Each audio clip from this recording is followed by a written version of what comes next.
Part of the tradition of stock car racing at Daytona isn't just race day. It's several weeks of exhibitions, practice, qualifying, gearing up teams for the biggest race of the season. So while there's a week until drivers will fight for the Season 6 Area 500, tonight is qualifying night.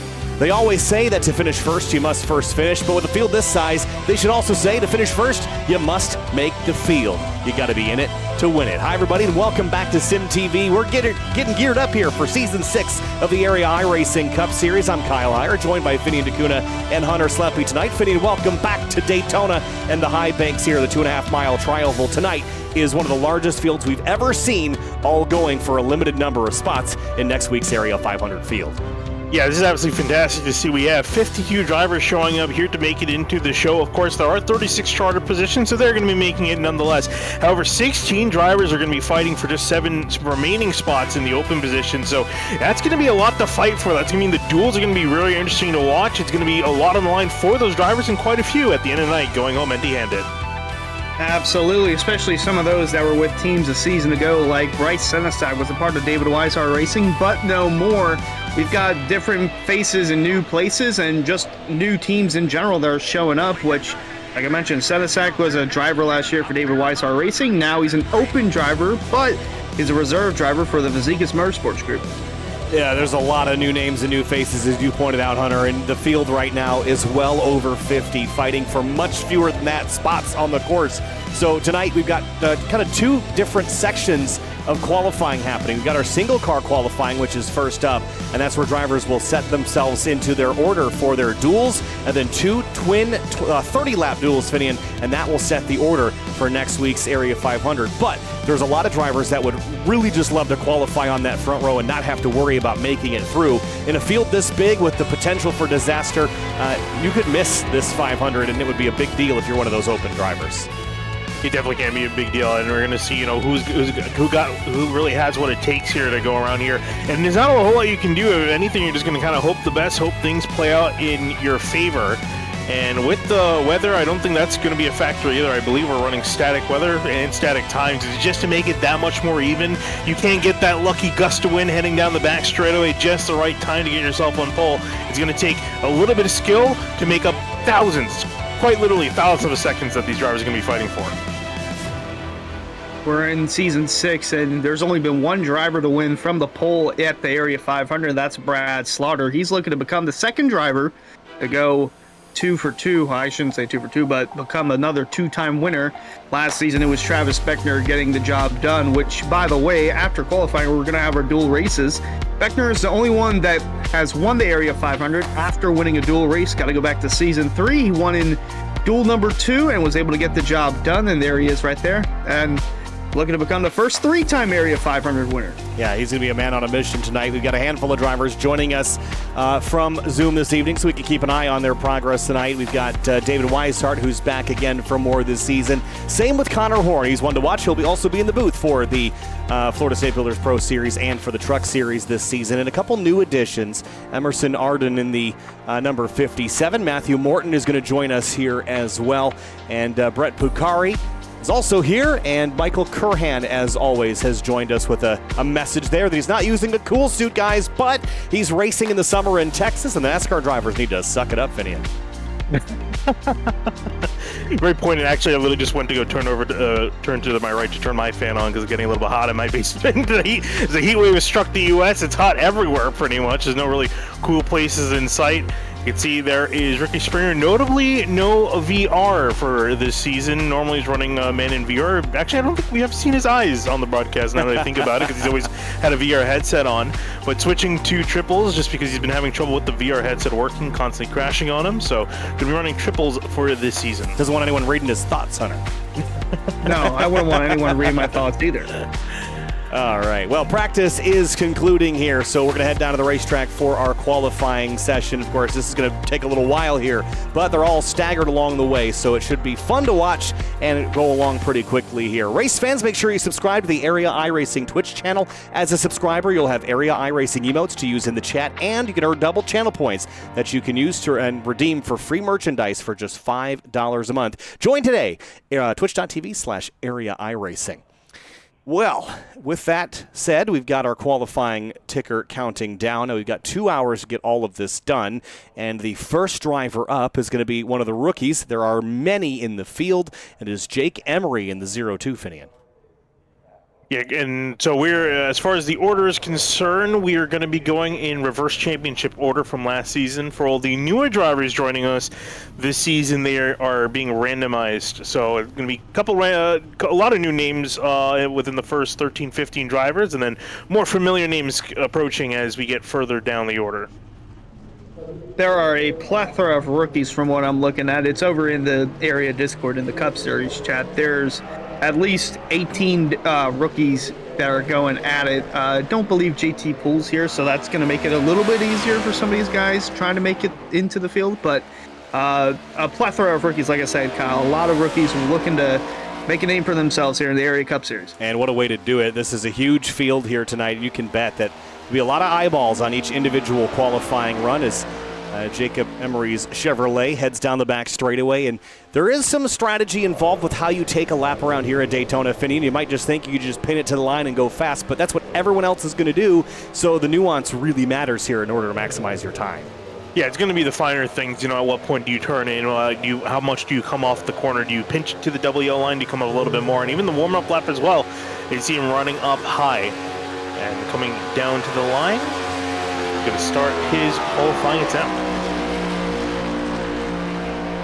Yeah, only get one lap here, so you're going to want to make the most of your opportunity, and it's going to duck to the bottom. Now, it's a bit of an interesting line. I would have thought they'd stick to the bottom, usually what we see in the Cup Series and real-life racing. As soon as they cross that start-finish line, they just hug it to the bottom all the way around, but going to go up a little bit on the backstretch. So we'll see what he does at the halfway mark here, and it is a 24.907. So we've got our sector marker on the back straightaway. Give us an idea of how they're doing along the first half of the course. And then after 3 and 4, it's that start-finish line that will tell all. Here comes Jacob Emery out of turn number 4. On the bottom of the screen, we'll have miles an hour, and on the left-hand side of the screen, we're going to have the lap time. Here comes Jacob Emery across the stripe. What's it going to be? Lap number 1. It is a 179.4 mile an hour lap, 49.732. He's effectively setting the benchmark here, and everyone else is going to be looking at that, and that's essentially going to be the benchmark, especially for the open drivers, which majority of the rookies, I believe, are. Now, Nathan Jump is going to be next on this list, and the fun part about this is going to be scrolling up and down the field to find Nathan Jump. He is all the way at the bottom, at least for me. And you got it. Here comes Nathan Jump. He's already on his lap. 20 seconds through here, Hunter, onto the back straightaway. Yeah, Nathan Jump had an interesting season last year where he won a truck race or two, but wasn't able to complete the rest of the season for Fizikis Motorsports. But he's back in the Cup schedule, as you can see there with the Fizikis Motorsports name on the hood, as he's rolling through 3 and 4, looking to beat Emery's time. Onto the front straightaway here. 24.876, just a hair quicker than Emery. And Jump across the stripe, and it is 49.6, so it'll go to the top. And Seth Berger will begin his lap in the number 77. Now he goes to the stripe across the line for the number 77 machine. He will start his session, and you see him sticking a little bit more down to the left side of the track, to the bottom side of the track, and this is what I was expecting to see more Emery do. We were talking to Hunter, you mentioned that he was a little bit up higher on that turn, which again, it's not going to cost you a whole lot of time, but these drivers are also not fighting for a whole lot of time. It's fighting for thousandths of a second. Yeah, it's just the little things that matter, like you mentioned, Finian, and all depends on if you get a little bit of a tailwind down the straightaway or how you navigate your way through 3 and 4. It's just the slightest flick of the wrist can determine your starting position between 5th or 25th. 24.892 kind of splits the difference between the front two so far. And Seth Berger, he's beat a 49.697, and it is 179.574, and he will go second quick. Yeah, And next driver up, it's going to be Landon in the number 19 machine. The unsponsored look, I like it. The old white machine coming to the line. Landon Cardullo rather, in the 19. Begin his qualifying lap here, Hunter. Let's see what he's got. And yeah, as Finian mentioned, that unsponsored look, rookie stripes on the rear. And as with most of the drivers we've seen so far, 3 of the 4 at least, another rookie.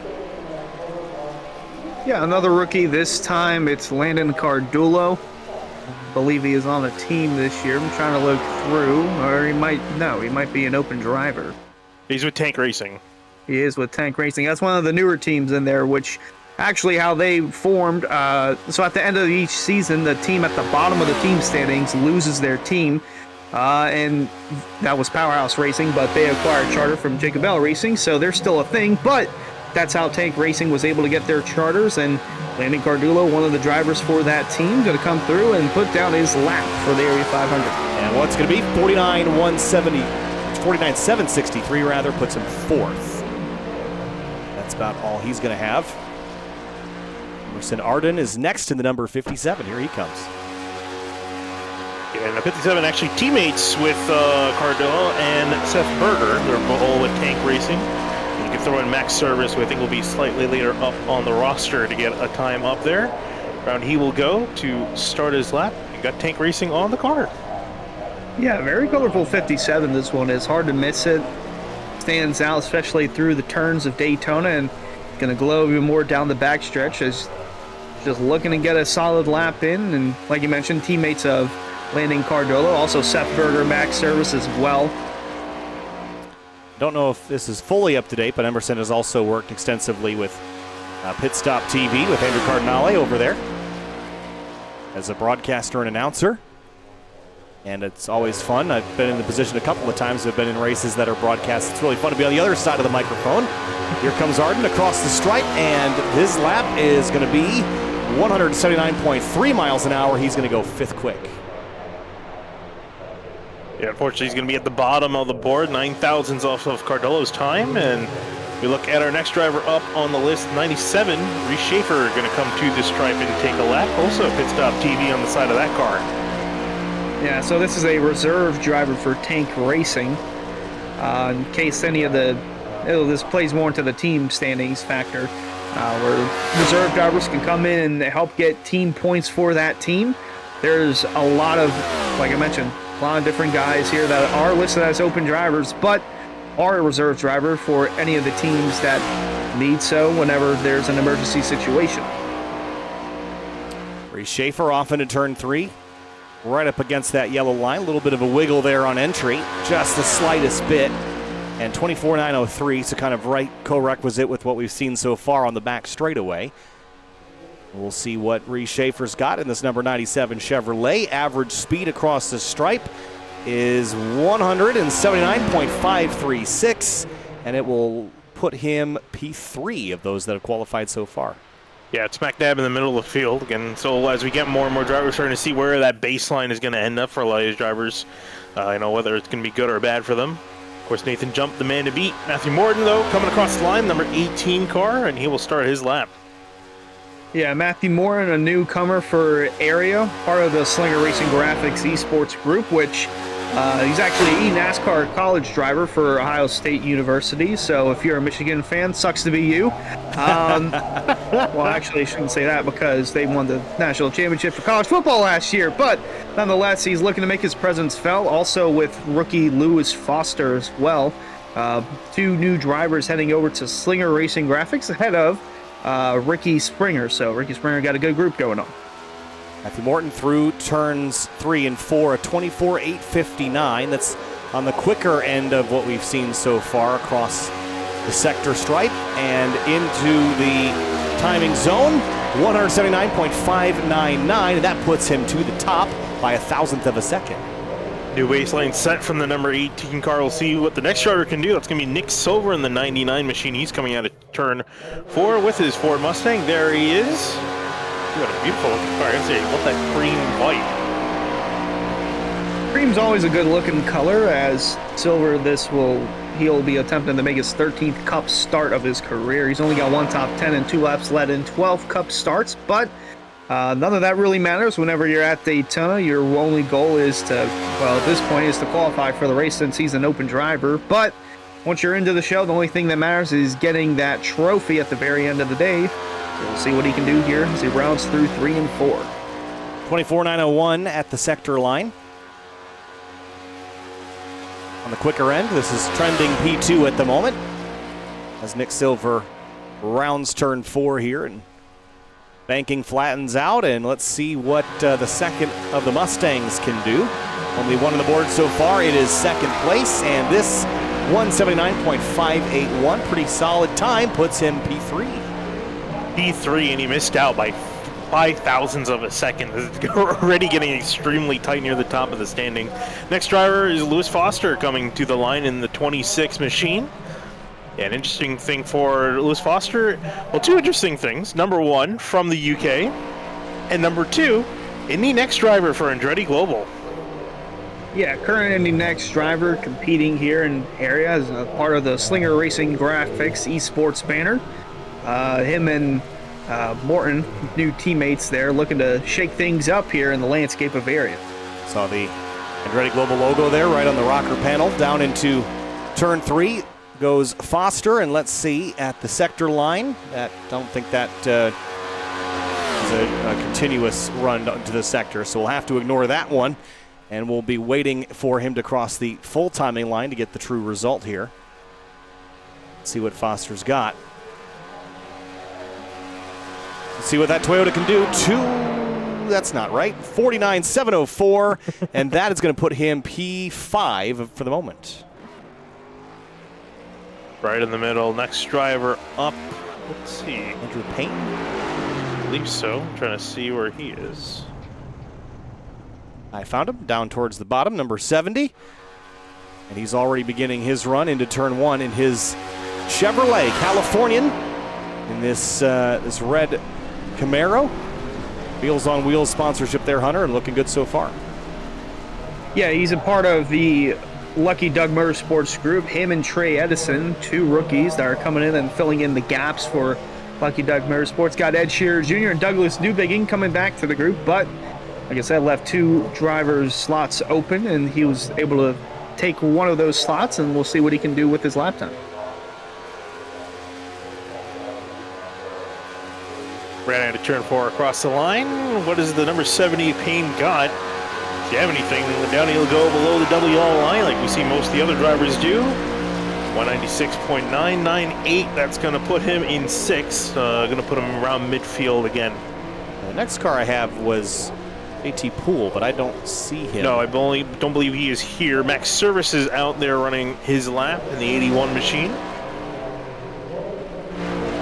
Here he is, picked him up. Canadian in the quite metallic looking Chevrolet Camaro, this number 81. Reminds me of I think the Exalta scheme that I think Alex Bowman ran once or twice. Yeah, if you're a Hendrick Motorsports fan, you recognize that scheme from a mile away. I think me and Brad were snapping our fingers, pointing at the screen like, I know where that's from. I know where that's from. But yeah, Max Service, newcomer here in area, looking to make his presence felt. He''s the 3rd driver, I believe, from Tank Racing that's gone out and qualified. We'll see what his lap time is off for. A whole host of Chevrolets so far, only a couple of Toyotas and 2 Fords. And for Max Service, that is 179.522, and that's going to be 8th quick.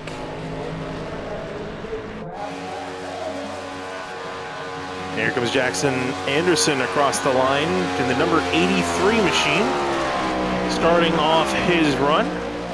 And he's also going to go a little bit higher. He's got a car ahead of him here, but I think I don't know that was supposed to happen that way. But either way, I don't think so either. Will drop to the bottom and go right by without any hindrance. Didn't have to lift or anything, but he'll rocket out of turn 2. We'll see. Well, actually, he's going to pull off. Yeah, got a call from the admin, Carter Coop. He's going to be resetting. Mix up in the order. And here's Drew Jula in the number 13. I'll say from the order we were given, the 83 was the next one up, and then the 13 was supposed to go after him. So, not sure what's going on there, but nonetheless, we're going to get this all situated. Still have plenty of time to get all these guys in. Plenty of time, and the drivers are given 3 attempts as well, so it's all accounted for. Also, I guess while we're doing a little bit of reset, shout out to Carter Coop, trying to make things go smooth. As smooth as they can. Yeah, and this is always you don't ever want to give everyone an advantage. And anytime that you're trailing a car, even out of order, you could just say, well, just keep going, but they're going to get a slight bit of draft that it wouldn't be fair. So you have to reset everyone from zero, and it looks like Jackson Anderson had rolled out of pit lane, but he has come to a stop again. So it looks like there he goes. Go out again, so... And Emerson reminding us in chat that he did do a SimTV broadcast a couple years back. I can't remember exactly what show it was, but I do remember having Emerson on. Yeah, at this point it's kind of hard to remember, right? Gosh, it's... after 6 years of broadcast, I think at least 1,000 of them by now. Oh, more than that for sure. We were at 1,000 a while ago, but time has flown.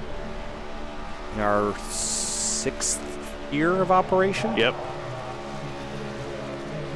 Down the back straightaway, Jackson Anderson is getting warmed up. And because you only get one lap, running this high line in 3 and 4 has kind of been the popular way. You're lengthening that out lap and letting yourself get fully up to speed. Some might try to choose to drop down the banking right there and use the gravity to pull yourself downhill just a bit easier. Let those revs climb up. Let's see what Jackson Anderson is going to do, as he's got his green flag this time for real. Yep, another attempt for him. Across the line he will go, no interference, so he can continue on. But then he's doing this thing again where he's running a little bit high up in the short run to turn 1 out of the tri-oval. And now keeping it down low. We'll see if this gives him any sort of advantage. Yeah, I've noticed that too. Whenever they come off the turn and through the straightaway, we'll see it again right here. It's almost like he's just carrying the car through the corner, like letting the car move itself rather than just hugging that double yellow line throughout the part of the racetrack. 906 at the sector line, so that's kind of up in the top half or so. See what Jackson Anderson is going to get. Now, the one thing you didn't have to worry about is engine temperatures climbing because of that second attempt, because you're going to get a brand new car every time you reset. Across the stripe for Anderson, and it's 179.563, and Anderson goes 6th quick. It's right in the middle of the field, and a decently quick time compared to everyone else. Only 10 thousandths off of the pole time. Here comes Drew. The hard one to pronounce when you're... I was trying to see if I can get to my name pronunciation list quick enough. Well, the Georgian driver and the number 13, the Wheels on Wheels car, Chevrolet Camaro. Out of turn 2 and onto the back straightaway now, heading down the Daytona super stretch. And just the absolute focus and how, look at how still he is off into turn 3. I mean, you can't move any little bit, it's costing thousandths of a second. It will. Full concentration for the number 13 machine. Normally a number with bad luck. We'll see if he has any luck come his way. Out of turn 4 into the stripe. 49.699. Good enough for 3rd, I believe. That's all time. Wow, 3 thousandths off. And that's a look at the reserve driver for Lucky Duck Motorsports. You saw the color scheme. Very fitting color scheme, by the way, since we're surely approaching the 4th of July. Here is Trey Edison now. And this is the other driver that I was talking about earlier from Lucky Duck Motorsports, the 2nd driver, the newest addition for the team. Trey Eidson in the 78 through 1 and 2 on the bottom of the racetrack, and it's just fascinating to see how consistent. I'm not sure if it's something with the next-gen car, but they don't really seem to scrub any speed or gain much speed down the straightaways. It's between 178 and 180 all the way around. Like in the past with the Gen 6 cars, you might gain a few more miles an hour on the straight and scrub some more in the corners, but that was all due to the restrictor plate configuration. Now with the tapered spacer, not necessary. And Trey Eidson in the number 78. Let's see what he's got. And it's 179.584, and it is 4th quick. Not bad at all. Solid time for him. Pulls it off the racetrack. Next driver up, that is going to be Robert Colgan in the number 94 machine. This is kind of weird for me because I normally run the 94, and almost no one else I ever see on iRacing does, which is why I like that number. Yep, Robert Colgan, the Pennsylvania native. He's another open car, so going to need a solid time here. Preferably inside the top 5, I would assume. That's where I would be comfortable at. Well, obviously, I'd be more comfortable if I was P1, but as long as you're inside that top 5 threshold, Kyle, I believe that should be good enough for the duel. 24.906, that's identical to a couple other drivers that have run so far, so this is going to be in the top 10 of those that have run so far. But running slightly higher up, leaving 5 or 6 feet there off that yellow line fitting. We'll see if it pays off for him. See if it pays off. I just find it funny that his car says outlier. Essentially is an outlier coming into this race.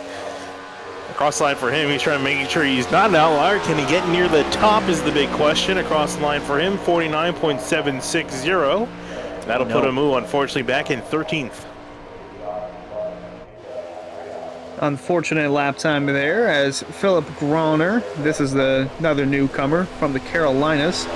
The Solar Flare Racing reserve driver to be exact. So Solar Flare Racing, they've also got a reserve driver in there as well. And looking through at their main cup team, it's a pretty stacked team to say the very least. But this guy learning in the threshold of Jake Nichols alone and the newcomer James Scioli, a new addition to the team. It's got to be a good feeling for that number 11. Yeah, looking good so far. We'll see what the sector line looks like, though. And it is a 24.886. That's on the faster end of the drivers we've seen so far. Let's see if he can keep it up there. I mean, he's got a lot to live up for with running the Solar Flare Racing banner, one of the more dominant teams in area consistently across the board, and especially coming into this season, that stack lineup. He's the reserve driver, trying to show that he's more than just a reserve driver. Across the line for him, will it be a good enough time? I don't think so. 179.467, only 13th quick. Towards the bottom of the current order, 16 drivers qualify. The next one up, Peyton Howell, I believe. Not on course at the moment. Not on course. Jonathan Oates is on course. He's on lap 1 in the number 45 machine. I find Jonathan Oates on screen. There he is. So it looks like Howell was not ready to rip. Unfortunately, that's going to see if they get him reordered later or if that is a missed attempt.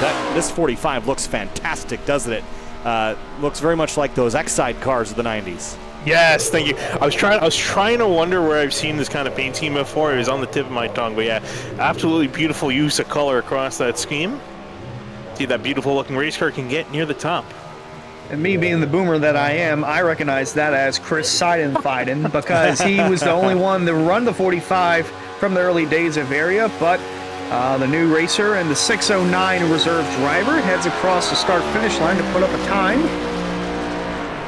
Oates does top of the board, 49.691 and 179.619 miles an hour. Not bad.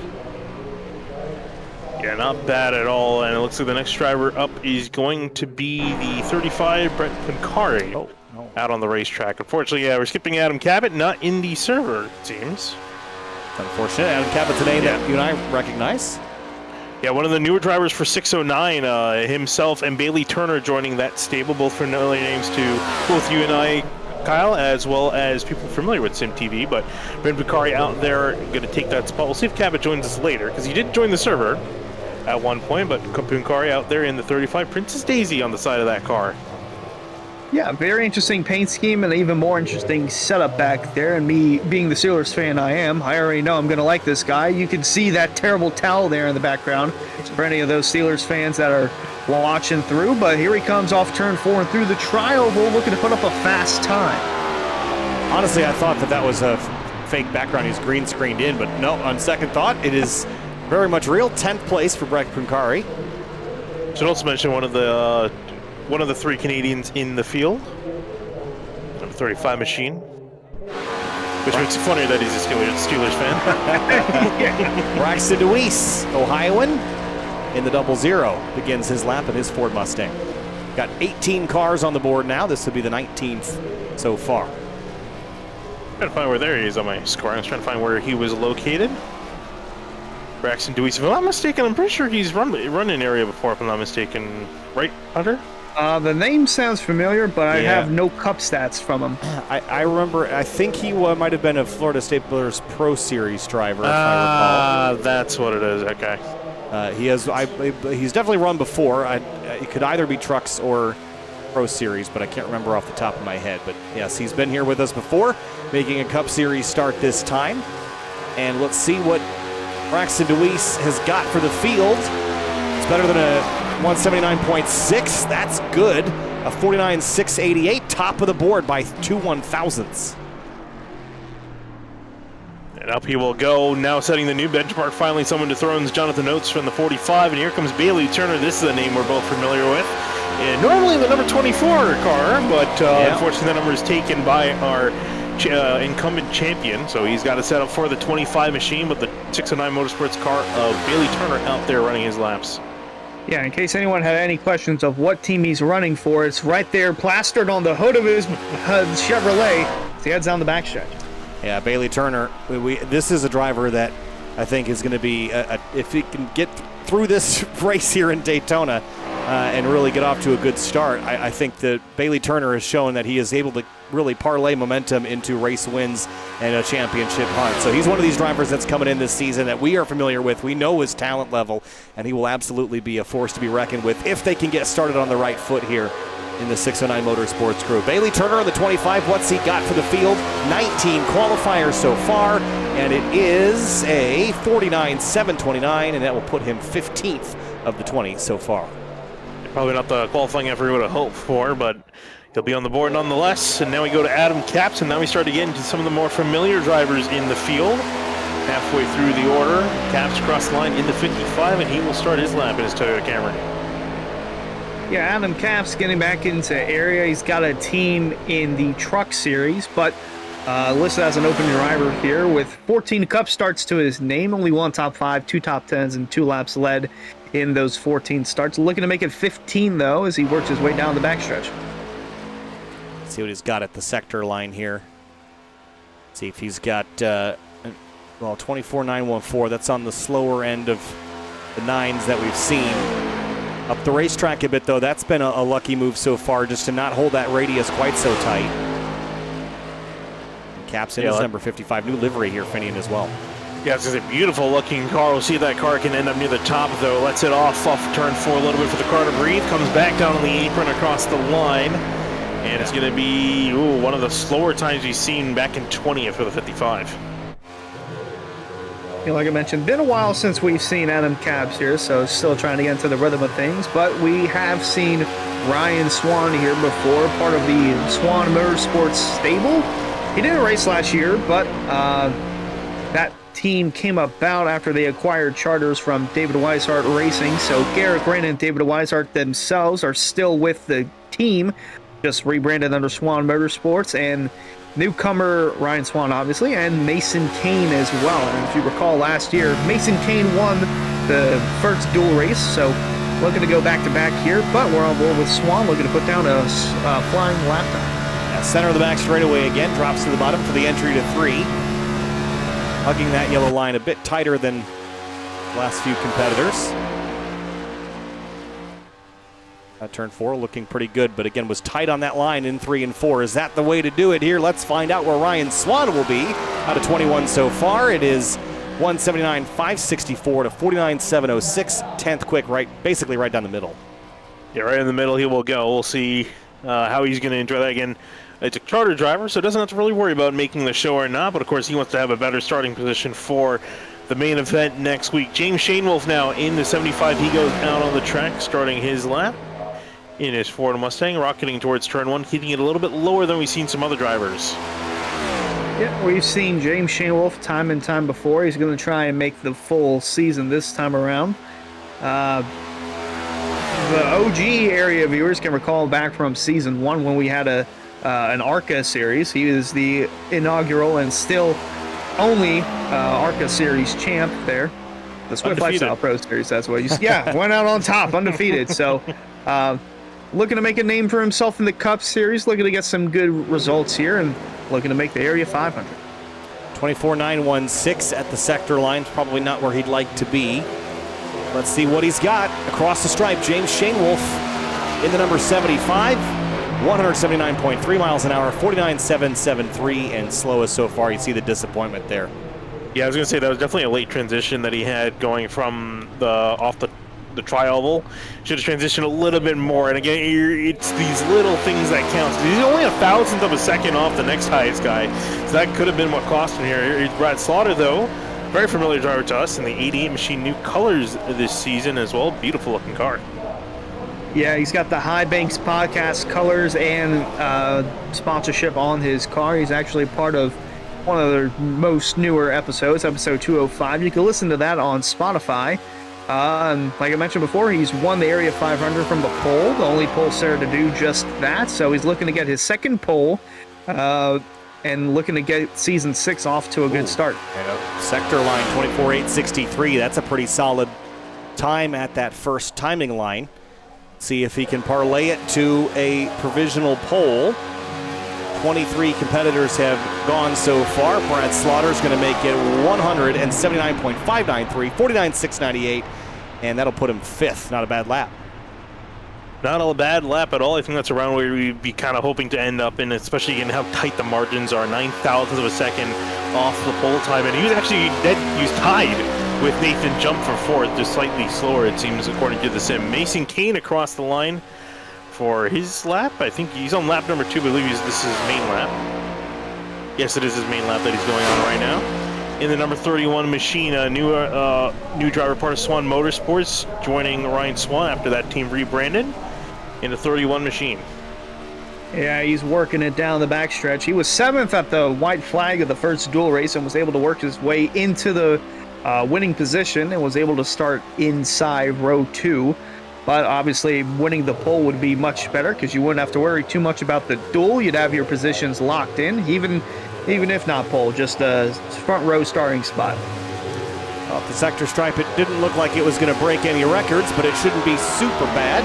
And that laps of 179.576, 49.702, and that should put him 9th. Top 10 run there for Mason Kane. Solid job for him, and as kind of look at the qualifying order at the moment, it looks like we have at the top of the board for Braxton Deweese, I believe he's an open driver, correct, Hunter? Yes, he is listed as an open driver, as Ben Pierce. Ben Pierce is currently on his lap. So 2 open drivers holding the top 2 spots at the moment. Again, we're starting to get into the creme de la creme of the field as we go further on down. Ben Pierce in the 65 out there in his Mountain Dew machine. Great looking car that he's got.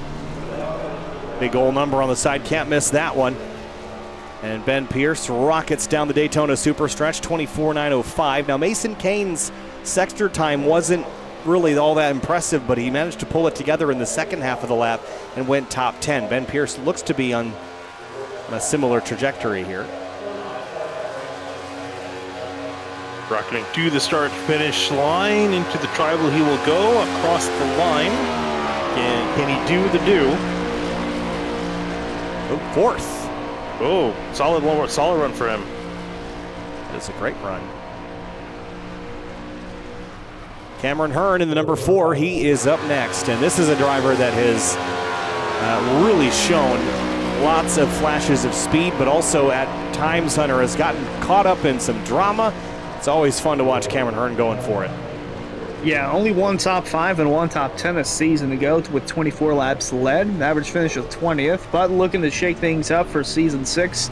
And one good thing for him and Physiques Motorsports is that everyone has stuck together. There's been at least 1 driver change from every Area Cup Series team except Physiques Motorsports. You got the defending champion, Michael Curran, still there. Greg Mitchell, Dom DeLeo, and Cameron Hearn, who's putting down the time as he works his way through turn 4. 24.968, not the best at the halfway mark here, Finian, but Cameron Hearn, those stats last season don't describe how quick he is, just how unlucky he has been. Let's see how lucky he gets tonight, and it is 49.728. It's going to put him down towards the bottom, it looks like around 19th place. Yeah, probably not where he wanted to end up. But again, I think he's just looking this season just to have something a little bit more consistent. Had the pace, just not the consistency. As we paid short our next driver, Justin Bonner, in the number 9 machine. New colors for him as well. Monster Energy on that car, looking good in green. He rockets across the start-finish line for his lap. Yeah, he's, again, part of that Powerhouse Racing stable that folded but then rebranded after acquired charters from Jacob Bell Racing. So he essentially never left, had a top 10 last year and lap led, but looking to overcome the average finish of 23rd, trying to make it a little bit better this time around. Well, at the sector stripe, 24.916. It's trending to be around 15th to 20th place. This is where that turns 3 and 4 get really important. Wash up just a bit. Make sure your radius isn't scrubbing any speed off out of those front tires. Look good. Nice steady turn 4. And Justin Bondurant in the number 9. Let's see what he's got for the field. 27 qualifiers, and it's a 179.435. And that is going to land him in 23rd.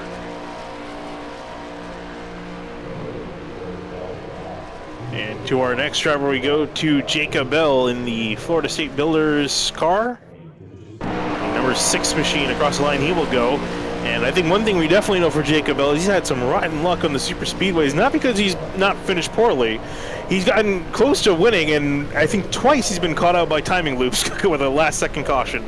Yeah, that happened in the same season. I want to say that was season 4, which the Area 500 and at Talladega, which we actually just looked at. We looked at that back a week or so ago, me and Jake and a bunch of others, and we still don't know how Jake Nichols was declared the winner, but nonetheless, we're going to move past that, and he has yet to win so far in his area career, regardless of Cup, Pro Series, trucks. 1 top 5, 1 top 10 a season ago, and he's the reserve driver for Powerhouse Racing as he comes across the stripe. Picked him up a little late, so the sector time wasn't quite right, so this is going to be a corrected time. There it is, 4th, 179.599. That's a nice solid lap there for Jacob Bell in the 6. Yeah, again, he's had some solid performance on the super speedway, so not too unexpected to see him up near the top there. Bryce Senezek rolling in the 09 machine across the stripe. He will go. Doing his black and green paint scheme from last season. Updates to it, though, as rockets into turn 1, and I believe running open again this season, right? Was he open last season as well, Hunter? No, he was a part of David Weishart Racing last season. So he is an open driver this season, but he's listed as the reserve driver for Fazekas Motorsports, and he's got a new team in the truck series, 0IX Racing, which is just 09 Racing. So very exciting to see him have a new team and see what he can do there, but also see what he can do here on the Cup side of things. He had a couple top 10s last year, but there's always room for improvement, Kyle. Really liking that livery, too. Very swoopy there on the side. Will it translate, though, to a quick lap at Daytona? Bryce Senezek in the 09, 179.472, 49.731, and 22nd quick. And looked a little disappointed in that to boot.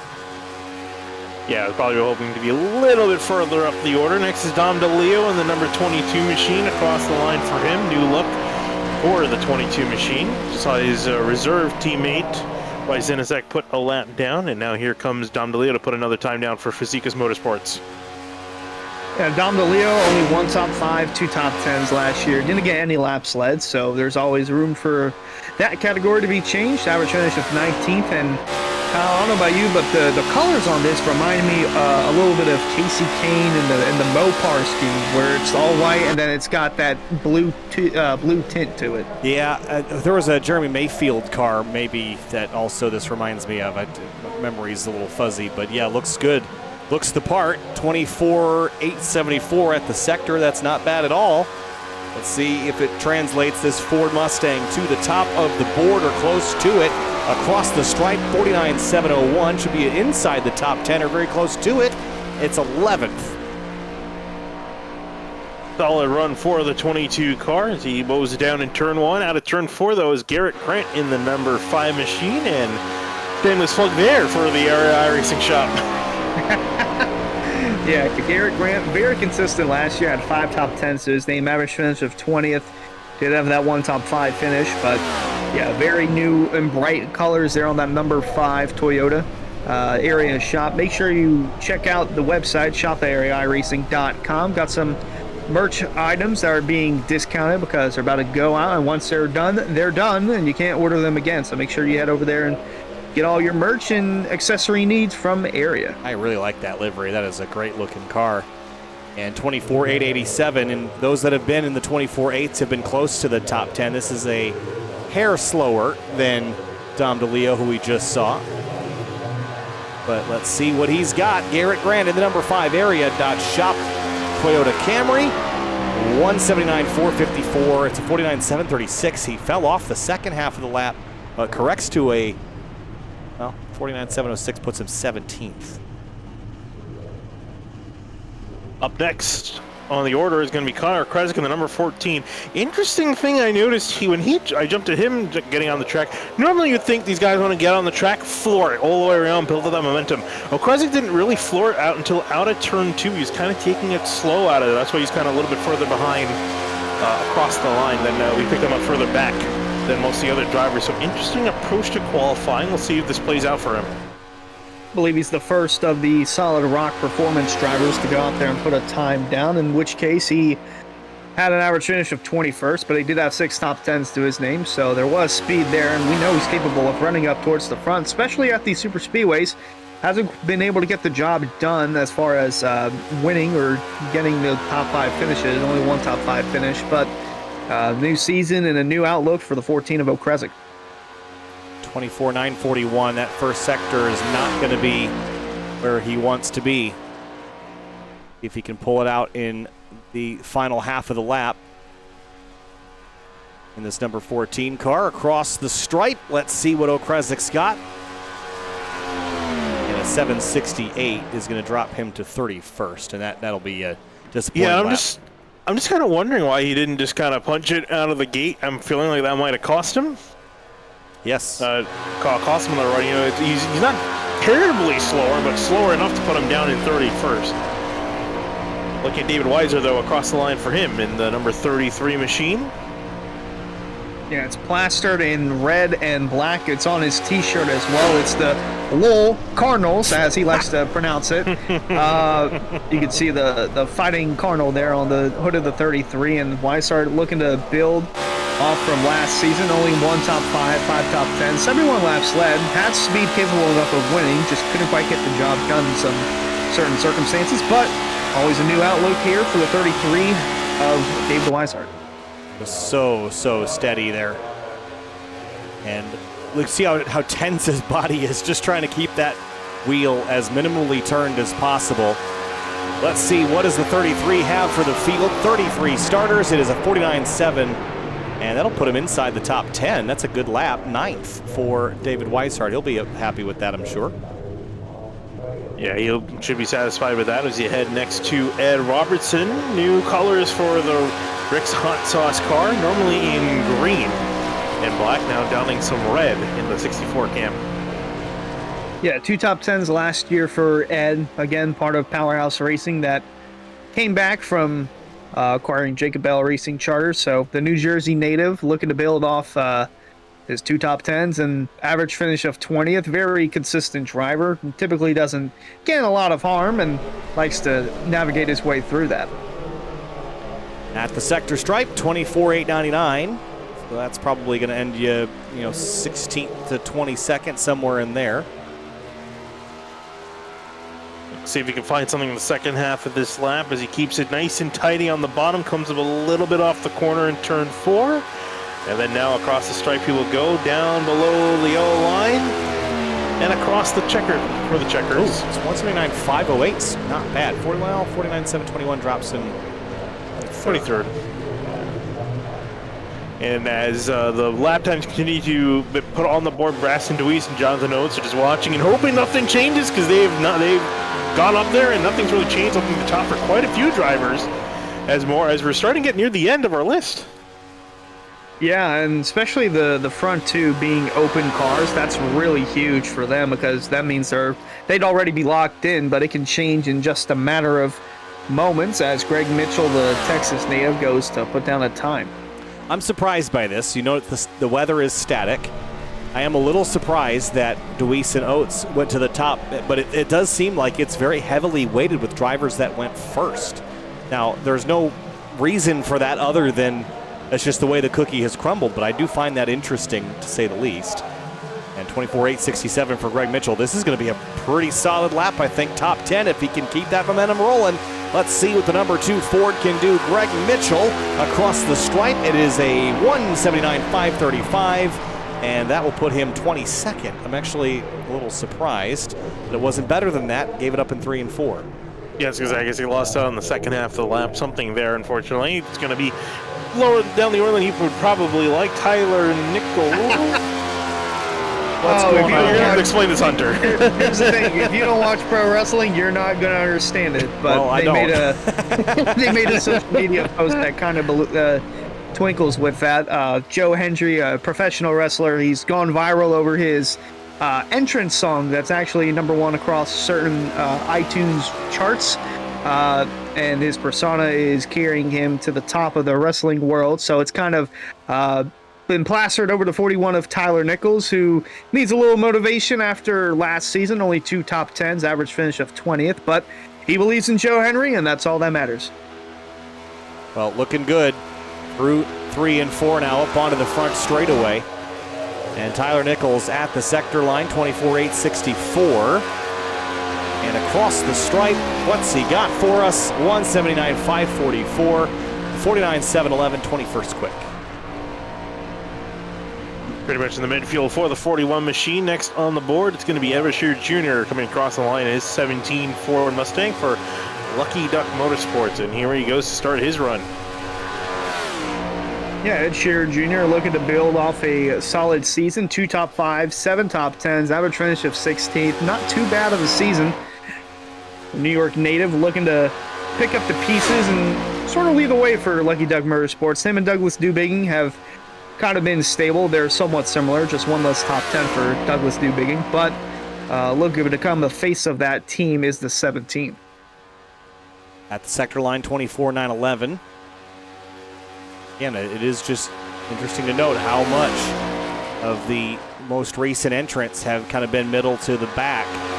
See if Scherer can turn this the right direction with a fairly slow first half of the lap, at least in relation to those that ran a bit earlier in the evening. Scherer across the line, 179.472, and it's a 49.731, 28th. Yeah, a little bit lower than what would be hoped for him. Ryan Hart's in the number 3, though, coming to the line, ready to get going here. And I think for Ryan Hart's, as he starts his run, I think the big thing for him, he's going to be hoping for a lot more. Last season, I just don't know, it just really didn't quite click for him.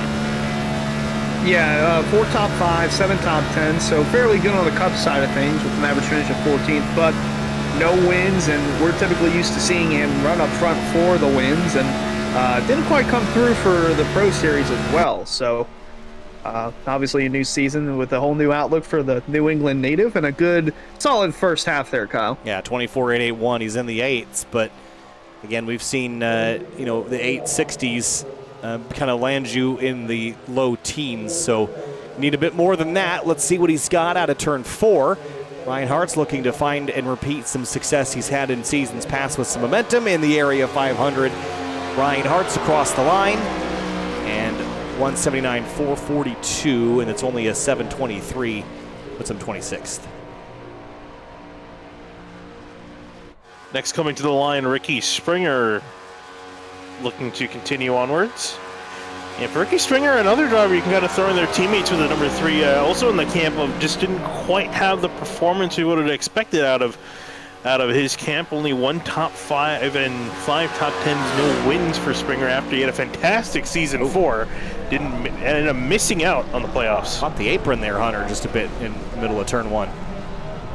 Yeah, a bit of a tricky one there for the 51 of Springer. He parted ways from Powerhouse Racing and formed his own team after acquiring charters from Miller Racing after they folded. But like I mentioned, a couple of his teammates have already gone out. Lewis Foster, Matthew Morton, and Jake Matheson. So Matheson never went anywhere. He just simply stayed with the team and rebranded himself under Slinger Racing Graphics Esports. And I think this one's going to be a pretty solid lap time, but overall as a team, I think they're going to be ones to watch for this season. And it's a 49.732. It's going to put him 31st. Not a lot of reaction. Not well. Okay. Yeah, for a lot of these guys, pretty majority of the drivers at this point have charters, so for them it's not make or break as far as into the duel. A lot more pressures on the open cars. And speaking of which, drivers and teammate Douglas Newbigging, another driver for Lucky Duck Motorsports, and Hunter, you mentioned it before with Edward Shearer Jr. With the departure of James Scully from that team, it's really between Newbigging and Shearer Jr. Really, who's going to be the new leader of that organization? Yeah, like I said, very similar stats to Ed Shearer Jr. Average finish of 16th, 2 top 5s, only 1 less top 10, that being 6 top 10s, but he did lead 46 laps, so he did show speed last year, and that's a pretty good, solid first sector there, Kyle, from the Ocean Cleanup 71. 861. I don't know, we've seen a whole lot faster than that on the first part here. The entire field is within 85 thousandths of a second right now, so it's little bits and pieces that will put you on pole. Needs to beat a 49.688, and what will it be for Newbigging? 8th. That's a good lap. We haven't seen one that good in some time. Yeah, 8th. Missed it by 10 thousandths of a second. Wow. Very close. Everyone's pretty much separated from one another at this point by about 1,000th of a second or so. There he is, the number 30 of Jeremy Miller, the 609 Motorsports driver. He had a top 5 in this race a season ago. One of the 3 top 5s he had on the season, 4 top 10s, 39 laps led. Very solid season from the season before that, but average finish of 17th is going to be knocking on the door for that first win here sometime this season as he comes through the first sector. 24.896. That's kind of middle of the road for Jeremy Miller in this number 30. How many times have we gone to a plate track and this guy is always in the mix, Finney? It doesn't seem to matter what league, what car, what situation. He's been unlucky more times than he's been lucky, but he's also pretty good. And some days you'd rather be lucky than good, but Jeremy Miller here has been both at times. Let's see what his time will get him. It's 179.516, and it's going to be good enough for a 719. Nope, 702, 15th. 15 near the top part of the order for the number 30. Of course, being a plate goat, I think he self-described plate goat. I think he would have hoped to have been a little bit closer near the top of the order. Next on the list is Blaze McKinney in the number 87. No, Matthew Bell. Yeah, McKinney missed his slot, so Matthew Bell's up next. Yeah, kind of a similar paint scheme there to that of Rafe Slate from a season ago. A little rebranding there for Matthew Bell. Used to him running the 9, but now he's running the 8. And as far as last season goes, that spec map. Zero top 10. Well, I shouldn't say that. 0 top 5s. He had 8 top 10s a season ago. Average finish of 12th. So consistency goes a long way towards the playoffs. Still going to be knocking on that door for winning, though.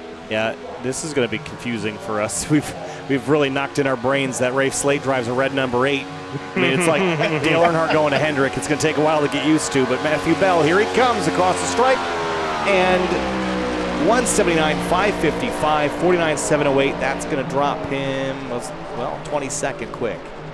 Yeah, pretty much smack dab in the middle of the field. And next on our list should be the number 7 of James Kiley. And here he comes, across the stripe, and pink colors on this car. Solar Flare Racing. And one of the great things I get to do in the real world is announce the Toyota GR Cup Series. And when Gresham Wagner announced his joining of Copeland Motorsports, the entire field collectively sighed because they knew how much they were going to get destroyed. And I think a similar thing could be said about some drivers seeing Skyly team up with Solar Flare Racing, Hunter. Yeah, he's been building up this team from one Jake Nichols has from multiple seasons ago. Like you mentioned, the season prior to this, they acquired Seth Knoll from Miller Racing, and now this past offseason, they have acquired James Scully from Lucky Ducks Motorsports. 2 wins, 8 top 5s, 10 top 10s, and 249 laps led. So very good driver coming to the Solar Flare Racing stable. And it's a 547 and a 49. Ooh, that's 3rd quick. Oh, wow. He just missed out on the top 2 by 1,000th, but up there, one of the highest drivers you've seen recently. After it's been pretty stable up there in that top 5, is the first driver to kind of shake things up there. Next, we got another big transfer in the offseason, Travis Beckner in the 28. Same car number, but with a different team, leaving Miller Racing, now currently with Solid Rock Performance with Matthew Bell, Ryan Hartz, and Connor Krezek. Yeah, and it's a new 28 car as well. Got Hendry County Motorsports Park there all over the hood. And then I believe he's in his race uniform as well, the flagman for that racetrack. And they're going to be a new sponsor with us all season long. So make sure you head out to the racetrack September 7th. That's when racing returns. I didn't know that they took the summer off because of how hot it is. But then again, it's in Florida. They don't call it the southernmost dirt track in America for nothing. So September 7th, racing returns. And be on the lookout for Travis Beckner. He'll be the one waving the flags up there. Here we go. Travis Beckner across the stripe in the number 28. Let's see where it lands him here. And, oh, wow. I don't know that that's going to stick. It's 49.698. It's going to be 9th. I picked him up a bit late there, so it thought he was a little quicker than he was, but still not bad. That 180 was deceiving. Yeah. I got to pick him up before the start-finish line. Otherwise, it thinks that their lap's a little shorter. So Seth Knoll in the number 1. Here he is. Another driver in the Solar Flare Racing camp. And boy, man, did this driver come out of nowhere a couple seasons ago, Finian, and since then, he's been a threat. Yeah, big pickup for Solar Flare Racing last season. Definitely earned his spot at the team last season. Performed very well with 1 win to his name, and we'll see if he can execute again. That team definitely, if you haven't had Solar Flare Racing marked for this season, mark them. If you already have them mark them again, because they're going to be probably one of the biggest teams heading into this season. Yeah, 1 win, 10 top 5s, 13 top 10s, 178 laps led, and combining all 4 drivers from a season ago, 904 laps led by just the Solar Flare Racing group alone. Seth Knoll across the stripe, and if that time sticks, 49.687 to the top of the board goes the number 1 Toyota. There he goes, earning the number 1 on his door, puts the number 1 car up in P1. As we look at Jake Matheson in now the number 54, if I'm mistaken, was running the 56 last season. He indeed was 56, but now 54. Turned it down a couple of notches, but he is not doing that for this season. 6 wins a season to go, 12 top 5s, 13 top 10s. Just 1 lap shy from leading 600 laps, so 599 laps led, average finish of 9th. He is the driver from Miller Racing from a season ago, still with the current team, just rebranded under Slinger Racing Graphics Esports, but a nice pickup for this team. Have a look at those intervals on the left-hand side of your screen. How good do you need to be at Daytona? Well, I mean, the gap between Scioli and Morton is bigger than the next, 7 cars combined. It's unbelievable. There's a number of times that match the cars around them. That is unbelievable. Jake Matheson, what does he have? 179.594, a 49.697, and that's good enough for 8th.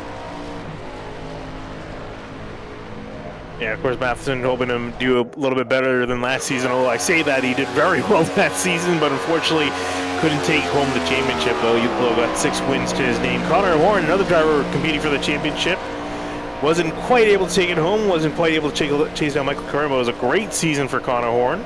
And that number 42 machine looking to continue on where he left off, basically. Yeah, 3 wins, 5 top 5s, 9 top 10s. Needed to perform at the right time when it mattered.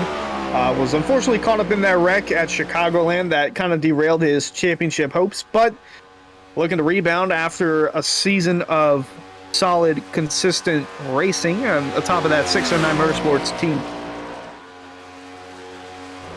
Well, across the sector line, 24.858. Hey, that's not bad, is it? Not bad at all. Just a matter of whether or not he can execute it across the line. In this final second part of the track, he will go to the stripe.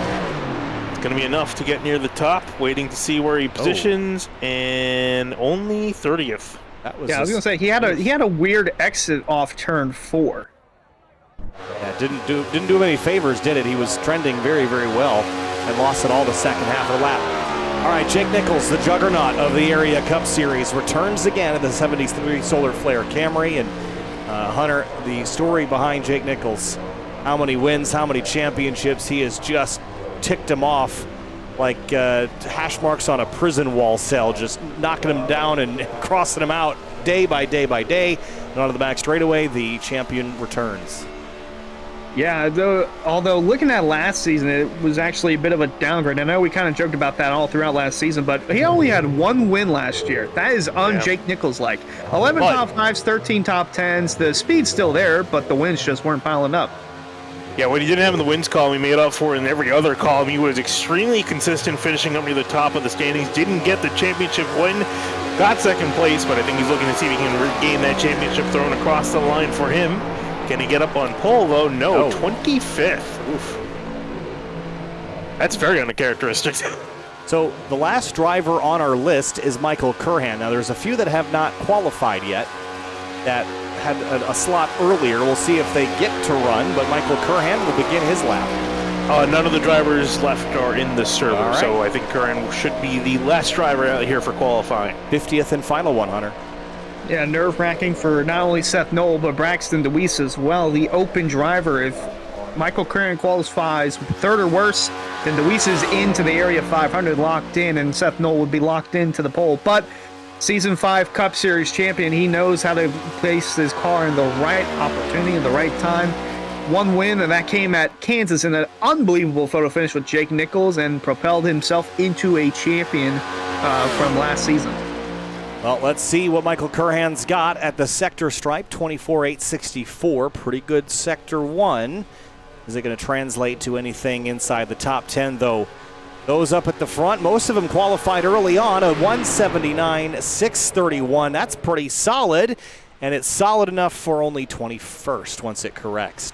Wow, all right. And Braxton Deweese is going to be a happy man because he's going to be on through to the Area 500 regardless. Wow. Well, here's a look at your qualifying results here from Daytona. That is tight. That is crazy. 10 thousandths of a second separating the top 10. And look how many of them tied for 10 thousandths of a second behind. Matheson, Jump, and Brad Slaughter all near identical times in qualifying. Yeah, that's a bit absurd. Just the margin for error is very slim here at Daytona, especially when you're looking at these, like even 11th through 20th. The difference between all 10 of those drivers are 4 1,000ths of a second. Very slim margin for error here, Kyle, as we're looking through at some of the names that are locked in, but another look at the names that are going to have to race their way into the Area 500. Well, the duels are about to be very exciting. Don't go anywhere. They're coming right up here momentarily. 2 30-lap duels that will set our grid for the 6th Area 500 next week, but it is just amazing how tight some of the times are. They fall off a bit here towards the end, but we had 50 qualifiers and a handful that didn't even make an attempted run. So the 4 that did not include, actually the 3 that did not rather, Adam Cabot, Blaze McKinney, and Peyton Howell. They will not make a start here. But again, here's a look at your top 10. Seth Knoll, Braxton DeWeese locked in, but everyone else that's not on a chartered group, they are going to be very interested in having a good run here in the duels upcoming and momentarily, Finian. Yeah, got them coming up in just a bit. And look at the mix of manufacturers up near the top of the standings, which I find pretty interesting. We've normally seen a lot of Chevys usually in this series, but it seems like a lot more manufacturers have joined the grid. A couple more Fords, a couple more Toyotas, and only just 2 Chevys, in that top 10. Of course, not that it really matters a whole lot at the end of the day. It's just a really interesting note there. And of course, Seth Knoll will be starting on the pole for the Area 500 next week. Indeed, his best starting position prior to that was 5th, and oddly enough, that was the year he won, or season that he won, I should say, the Area 500, and that controversial caution on the last restart. So there's a look again at your top 10 qualifying results there. Seth Knoll is on pole. Braxton DeWeese is also locked into the Area 500. We've got a couple minutes here to break before we grid up for about 2 minutes, and then we'll head to the first of our 2 duels here tonight. Of course, we've got some new partners with us. We'll talk more about them later this evening, but Central Mobile Homes has joined us as our starting grid sponsor. Henry County Motorsports Park, that Hunter alluded to earlier. Elite Entertainment, High Banks Podcast, of course, the return of rickshotsauce.com, and then shop.areairacing.com. We'll talk about all of those partners throughout the evening here once our duels begin in just a couple minutes. But Finian, qualifying for Daytona, how important is it? Because we're about to see about 25 drivers in each duel going for a limited number of spots. How critical is it to getting in is one thing, but all the drivers that are locked in already, does it matter? I think it depends on the strategy you want to have for the race. If your team, you want them up near the top of the order, we want to be fighting up there, keeping yourself in the quote-unquote safe zone near the front of the order, then you're going to want to do that. Keep yourself near the front. However, for teams that are more conservative, they want to be laying up more towards the back for the majority of the race. For them, not as much of an issue. But then, of course, you got to consider in the huge amount of open drivers we have this season in both of these races, because they're going to be fighting pretty hard. They have to, because if they don't make it on through, they're not in the show. So for them, there's a lot on the line for those drivers. Yeah, it's 30 laps for both duels, but a lot of emotions can change throughout the course of those 30 laps for not only one, but two dual races as we go through, and we'll be keeping an eye on who's in and who's out of the Area 500. Well, cars are on the grid here and getting rolling in just a moment's time. I got to give the graphics a good old reboot here. I think the with all the number of cars that have loaded, I didn't actually get any to select on my timing screen, which will be problematic here in a moment. So before everyone rolls off, we'll give those a good old restart. But guys, this is a 30-lap race. This is shorter. I mean, it's not that much shorter, but it's shorter than our race was last week with our preseason shootout. But the intensity level is still going to be there to get to the front if you're not locked in, Finian. So how aggressive are you in the opening stages of this one? It just really depends on what you're racing for. If you're just racing for a decent qualifying spot, you're probably going to be hanging out more towards the back, because you're just kind of in it for just to see how things go, see how well you can start in the 500. But for those who are on that borderline, those who need to race their way in, you may see a couple of them try to race to the front, keep themselves in the front, ideally where it's quote-unquote safe. You don't want to be in the middle. You want to be near the very front of the pack or near the back. Issue with being towards the back, we've seen a lot of times you get that backpack that separates and then they never quite get back to the front, especially in such a short race like that's only 30 laps. So with the field getting ready to grid here in just a moment's time, they'll get one lap around this 2.5-mile speedway before we turn them loose for 30. This will take about 25 minutes to complete, assuming no yellows. And Hunter, staying out of trouble is always a big deal here at Daytona, but of the drivers in this field, we've got Seth Knoll up there on the pole, but there's a lot of new drivers in this field as well, including Jonathan Oates, who had a very strong qualifying effort. Yeah, so that's going to be interesting to note with the rookies in the field. There are a lot of them, and like you mentioned, Jonathan Oates, a 609 reserve driver, going to take a little bit getting used to just being accustomed to the racing in area. We typically see that within the first few weeks of the season, just because there's a lot of new names and got to get used to racing around everyone, and typically caution count's going to be high, but especially at Daytona, should make things a little bit easier. But then again, you are racing in packs at 190 mile an hour, going 2 wide, 3 wide, sometimes even 4 wide, and margin for error very slim to none. So this is a tricky track to navigate through for your first area start. Now note at the bottom of the order, Blaze McKinney and Adam Cabot are not starting this race because they did not make a qualifying effort. They will drop off the timing screen once we go green. So we'll try to keep you updated on all the different scenarios here, but the easiest scenario is to go up there and win that duel. So that might be what some of these open drivers are planning to do. Remove all doubt, just go up there and win the thing. Finian? Yeah, it's so easy. Why doesn't everyone just do that, right? You got 24 other drivers have the exact same thing in mind. That's the issue. Look at our weather. Going to be remaining our static weather here, so we won't be fighting any wind or anything of the sort along the way.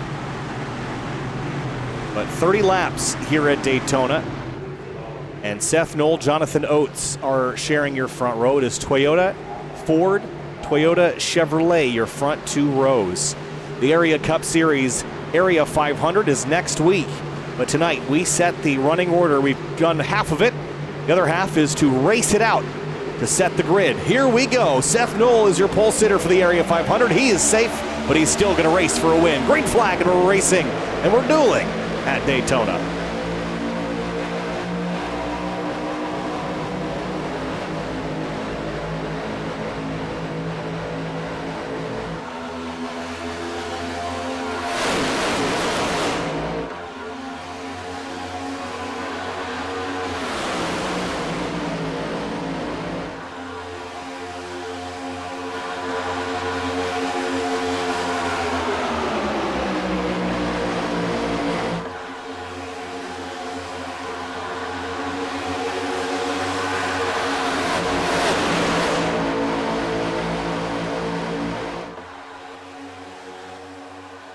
Lap 1 complete already, and Seth Knoll leads the way. Matthew Morton has dropped into second place, and they're 3 wide in the mid-pack here, Finian.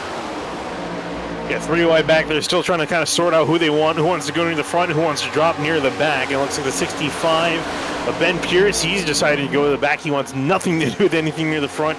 That Mountain Dew car going backwards. But a couple of open guys near the front, Matthew Morton, Nathan Jump, both of them, they're trying to make sure they make it in. They're trying to finish off strong.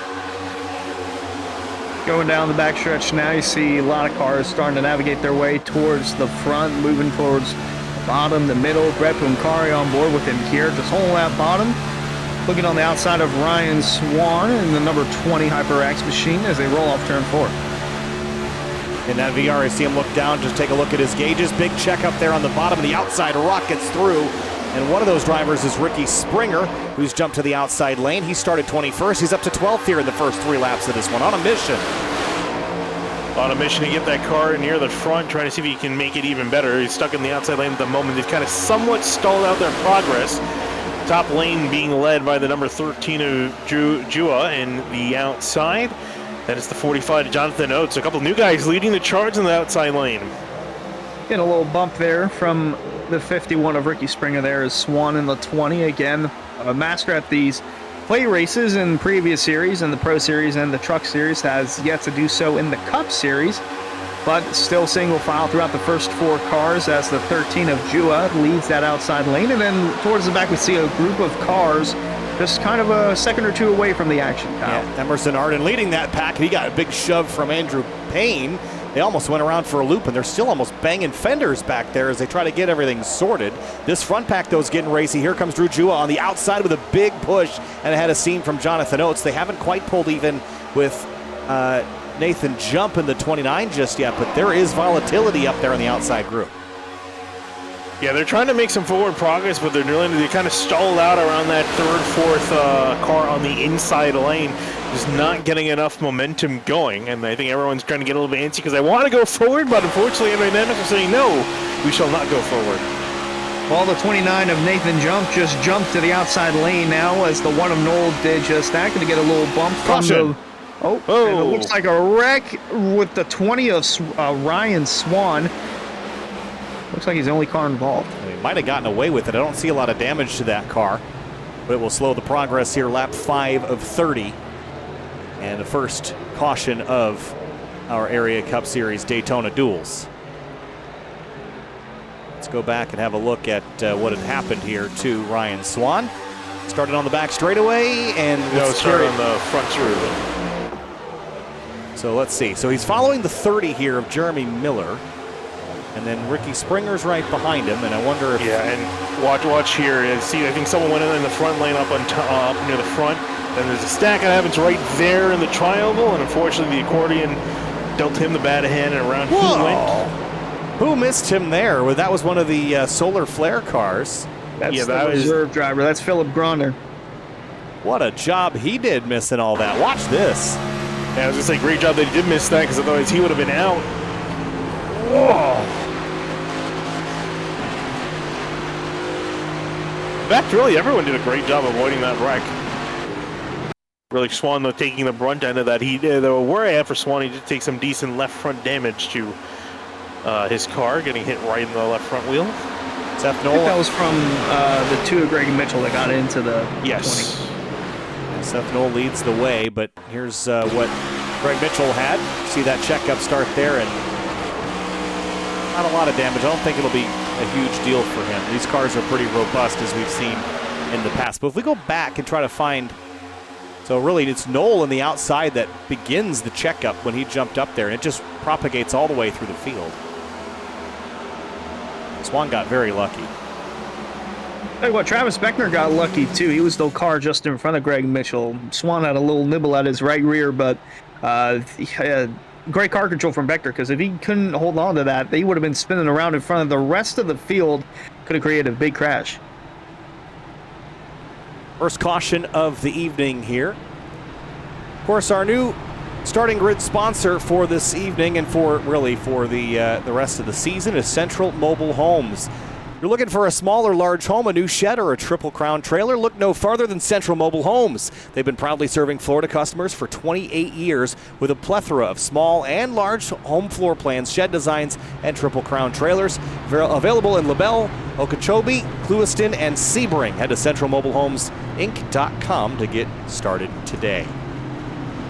Had our first replay as well. Our new replay sponsor, not quite set up there in the graphics just yet, but it's Hendry County Motorsports Park.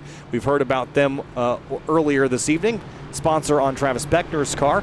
Racing returns to the Hendry County Motorsports Park on September 7th, including 360 Top Gun wing splits, Crusoe late models, factory stocks, and more. Tickets are $15 for adults with discounted prices for seniors, teens, and kids ages 5 and under are free. Come see racing at the southernmost dirt track in America, located in Clewiston, Florida, off U.S. Highway 27.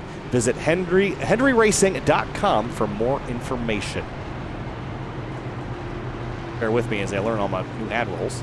I know, right? Just when you think you got them all down pat by the end of the season, get new ad rolls for the next season. So, and there are more of them, so which is always a good thing. Just got to get them Made down. to keep you on your toes. Well, you know. And chapter 2, you know. Well, we'll be doubling back up here, assuming we're getting back to a restart here pretty shortly. And the aggression level was fairly high in the middle. The front drivers seemed like they were riding pretty well until I saw Noel jump to that outside lane. He started getting defensive. Now, Finney, there's not really a reason for Seth Noel to need to win this race, but this is a feather in your cap if you can do it. He might as well, right? If he quite literally has nothing to lose in this race, so at that point, might as well fight near the front. Show that you deserve to. I think for him, what he could try to do, because he's the only one eligible at this point, is try to go for the sweep. Although he didn't win the preseason shootout, but try to sweep the duels as well as getting the 500. I guess the thing to consider would be that in the real world, if you crash your car in the duels, then you go to a backup, you go to the back of the field. But without that being a risk, there is zero reason to just drop out of this and kind of ride around in the back. You should race this, I suppose, right? Put to the floor and hope it sticks. I'll lift until you see God or the checkered flag. I was going to pull that quote out, but you beat me to it. And actually, gentlemen, one thing I want to point out before we go back green, there are actually a lot. So the way that the duels are working, so it depends on your finishing position. So say we had three spots. You finish 1, 2, 3 in Duel 1, and the next open drivers in the next duel finish 4, 5, and 6. The drivers in Duel 2 will be eliminated. And so it's your highest finishing position. If there happens to be a tie, the tiebreaker is your queue time. And the interesting thing is that 10 open drivers are in this duel. So there's not going to be as many drivers in the next duel. So at least 4 drivers we know are going to be going home from this duel alone. I think, well, I'm just looking through here. It's the highest finishing open cars throughout the two duels combined. So yes, all 10 of these open cars can finish 1 through 10. But if there are any open cars that finish within those, so 6 open. Words are tough nowadays. Yeah, words are tough watching nowadays. a debate. Oh God! Does anybody know the answer? Started with that. Talking about golf for the next 2 hours. Yeah, I guess so. Gosh, what a terrible sport to watch. Anyway, pace cars off. I just made everybody mad. There's a lot of Floridians in this field too. So here we go. Green flag back in the air in the Daytona duels for the Area Cup Series. Seth Noel leads them to green.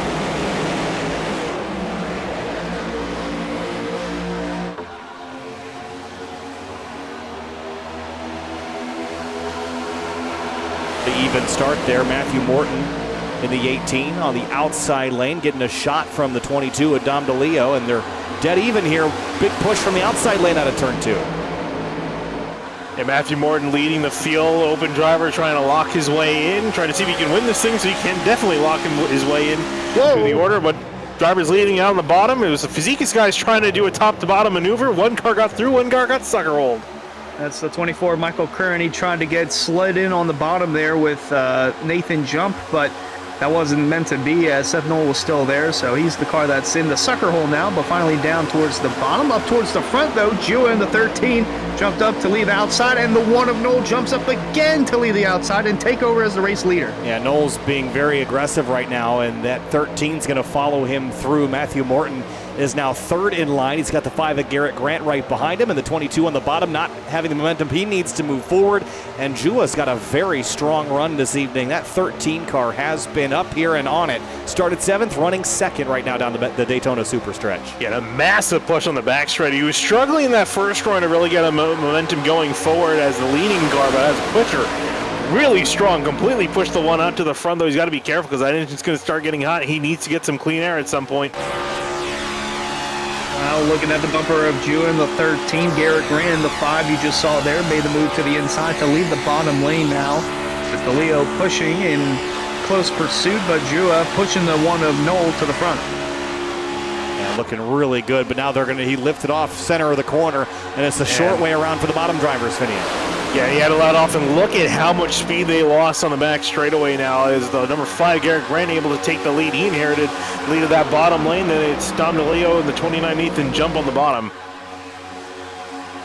Dead even into 3 as Knoll holding that outside. Meanwhile, the 22 of DeLeo still trying to hold the bottom lane and keep it moving for Garrett Grant. Meanwhile, his teammate, Greg Mitchell, is back in the sucker hole right around that. What position is that? That's outside the top 20. It's towards the end of that pack. Yeah, 21st place right now. They're battling for.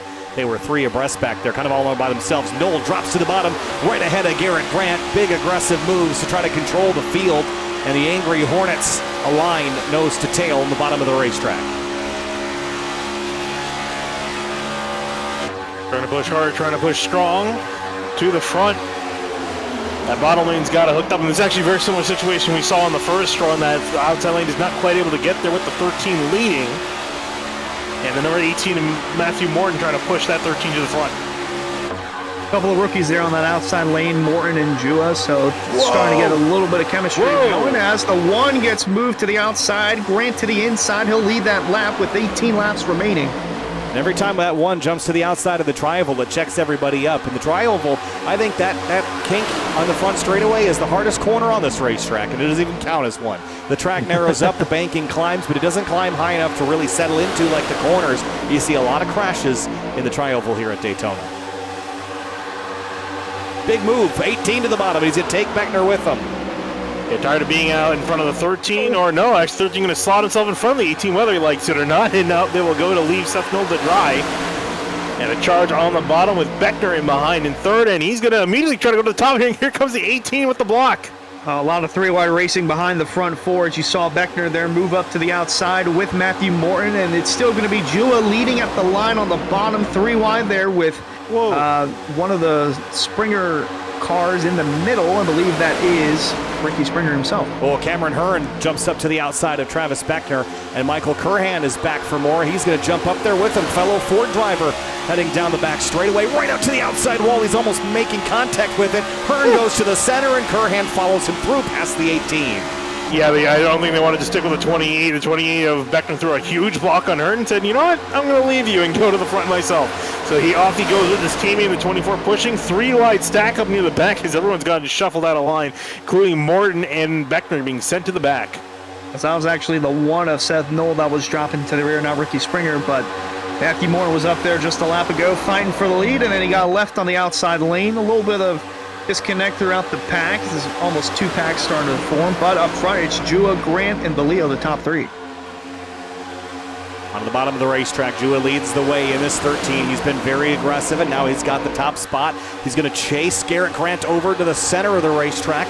DeLeo on the bottom, and it's a couple of Fords in that second row. Hearn goes to the center of the 22s below the yellow line. Disconnect between the 29 and the 22 almost sent the 22 DeLeo around. That's going to cause a big stack up in the midfield. Comes the gold 11 of Philip Groner up towards the top 5, the reserve driver for Solar Flare Racing, kind of on the beneficiary of that as Hearn goes to the lead. going to lead at the line as we're halfway through the first duel. Almost 3 wide now. They're looking going into turn 1, and the door being shut by Garrett Grant. Man, that 55 car of Adam Capps is in the middle with nowhere to go. He's going to fall back to Nathan Jump. There is so much volatility. It's like a tornado right now. There's just wind blowing every which direction and just debris in the former race cars flailing around the Daytona Superstretch with 15 laps to go. And a majority of the aggression is coming out of the open drivers, because again, they need to make sure they make it into the show, so they're trying to get themselves to the front as much as possible. And again, whether or not they realize that there's so many open drivers in this particular race, if they don't finish well, they're definitely not going to make it on through. Philip Groner and Reese Schaefer are the highest of the open cars, running 4th and 5th on the racetrack. Then you got the Leo there in 6th, and just a couple laps ago, that one of Seth Knoll was at the tail end of that pack. He's now leading the outside lane in a charge to the top 5. A little bit of a stack up here on the outside, though. They're having trouble getting paired back together. And a little bit of a rocky reconnection there. As Seth Knoll and Garrett Grant, their momentum is halted, and the bottom line drives on through. All the way back to DeLeo in 6th. They've got nobody outside of them. Yeah, they're just trying to get something away in that outside lane. It's just not working. Garrett Grant not working, and he's actually going to fall out of line, saying, all right, Morton, you go have a shot at Seth. No, I can't really do much. Yeah, Noel, Morton, and Travis Beckner, they're trying to regroup on the outside and lead them to the promised land. And 45 of Jonathan Oates just jumped up there in front of the 1. Just trying to capture any momentum they can. It's like stopping a space shuttle with a tennis racket. It's just going to blow right through it. And for Jonathan Oates, so close to making it in by being locked in, just got squeezed out. Ended up qualifying in 3rd. It's not going to lock you into the show, so he's got to race his way in, and now he's in behind Jeremy Miller in the number 30. 4 cars jumping up to that outside line, as you saw the 30 of Miller jump up there, but 4 of Hearn still leading the way. Start all the way back in 19th, worked his way towards the front, got Jua pushing him from behind. Teammate Michael Curran and Philip Bronner still leading that inside lane. Meanwhile, it's a drag race for 5th heading into turn 1. And that second group is 3 seconds back. If they want to get in this mix, they're going to have to start moving. But I think it's almost too late at this point, Finian, and now they're just going to hope that this front field wrecks and we get a restart. Yeah, and quite a few open drivers in that pack. Brent Punkari, Robert Colgan, Ben Pierce. They're all nervously kind of hoping that a caution comes out because they got completely disconnected, like you said. Reese Schaefer now has jumped to the outside lane, leading that group, and going to have a nice run here coming off turn 4 with Jeremy Miller pushing. Might be enough to go and take the lead. Not going to be this lap, but it's up side by side with the 24 of Curran for 3rd, as Hearn still leads the way in the turn 1. Oh, big move there from Drew Jua in the 13, trying to go to the outside lane, and he's going to do it right ahead of Reese Schaefer. And that was a very opportunistic move, and it's going to put the 13 at the point here of that outside lane. Yeah, again, open cars taking point here and charging to the front. 1397 hooked up together. Jeremy Miller getting the slipstream from them as well. Jonathan Oates trying to see if he can clear in that outside lane. Well, he thought about diving low in front of the 4. Cameron Herman couldn't quite. Big block from the 45 on the 1 of Seth Knoll, though.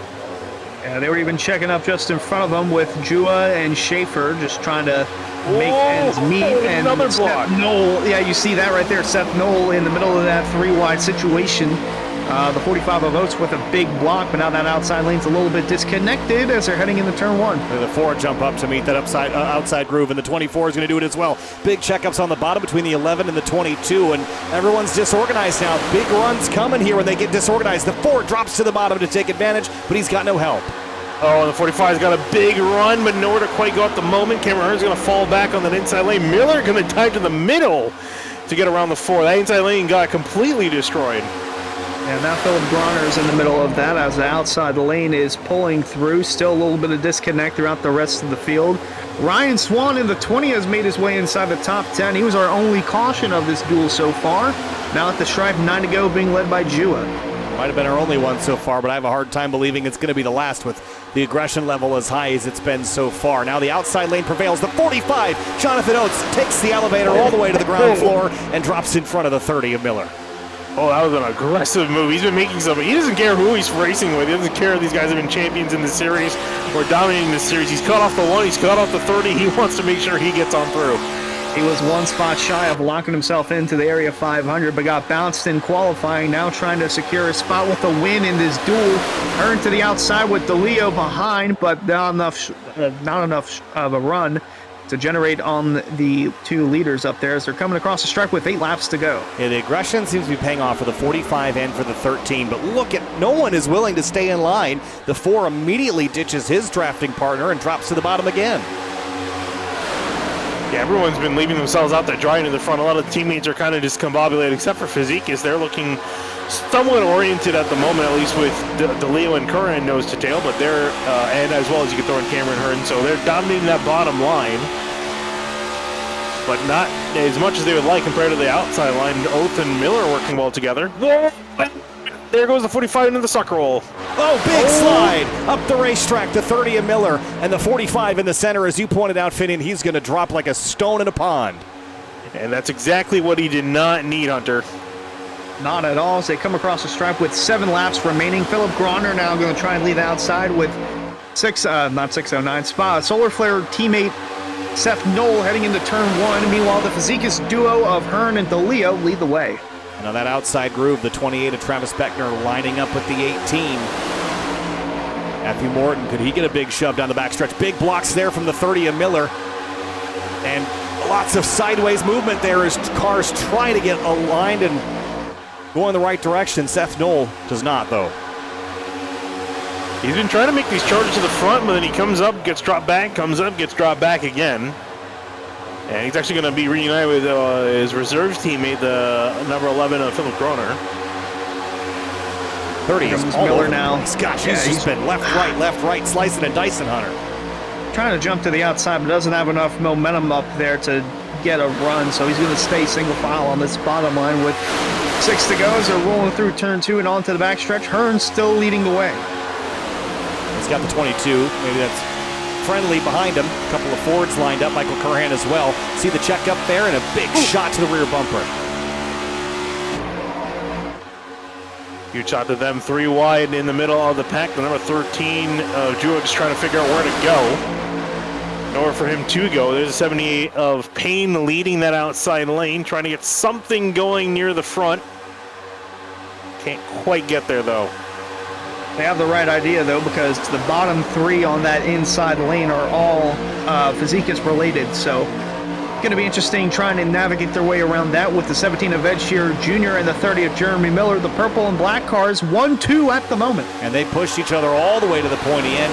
And Shearer Jr. takes the lead. Miller swings to the outside, goes to block the 70 of Andrew Payne. Whoa! Here comes the 18. He's going to swerve out to the right, make a move, and there goes the 70 left in the sucker hole as Miller went up to block Beckner and Springer joining.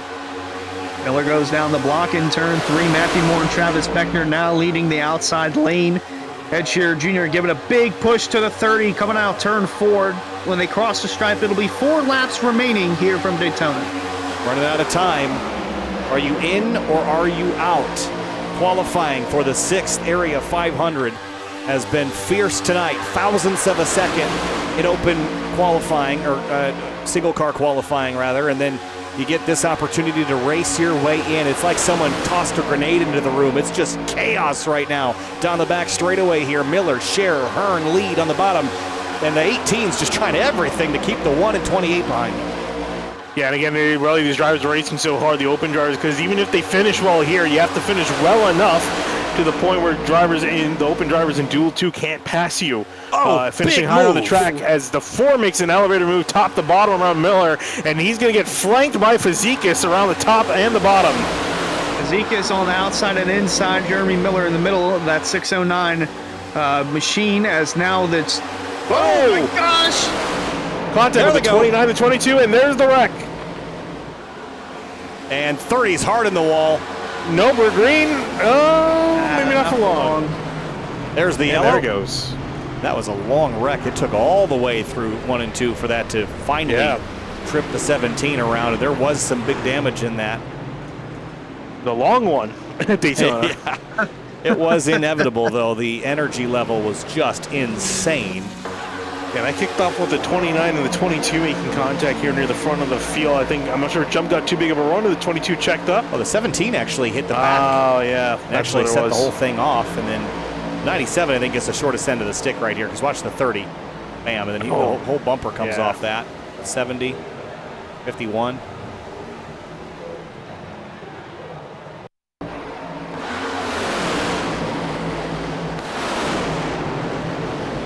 He takes a big wallop in the outside. Travis Beckner gets a piece of it. Ricky Springer.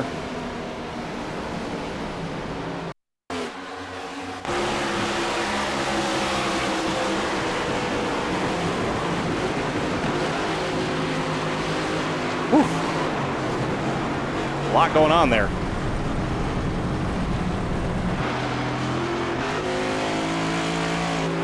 All right, well, that sets us up for a green-white checker finish. I believe this is the only attempt, or might be unlimited. Oh, 3.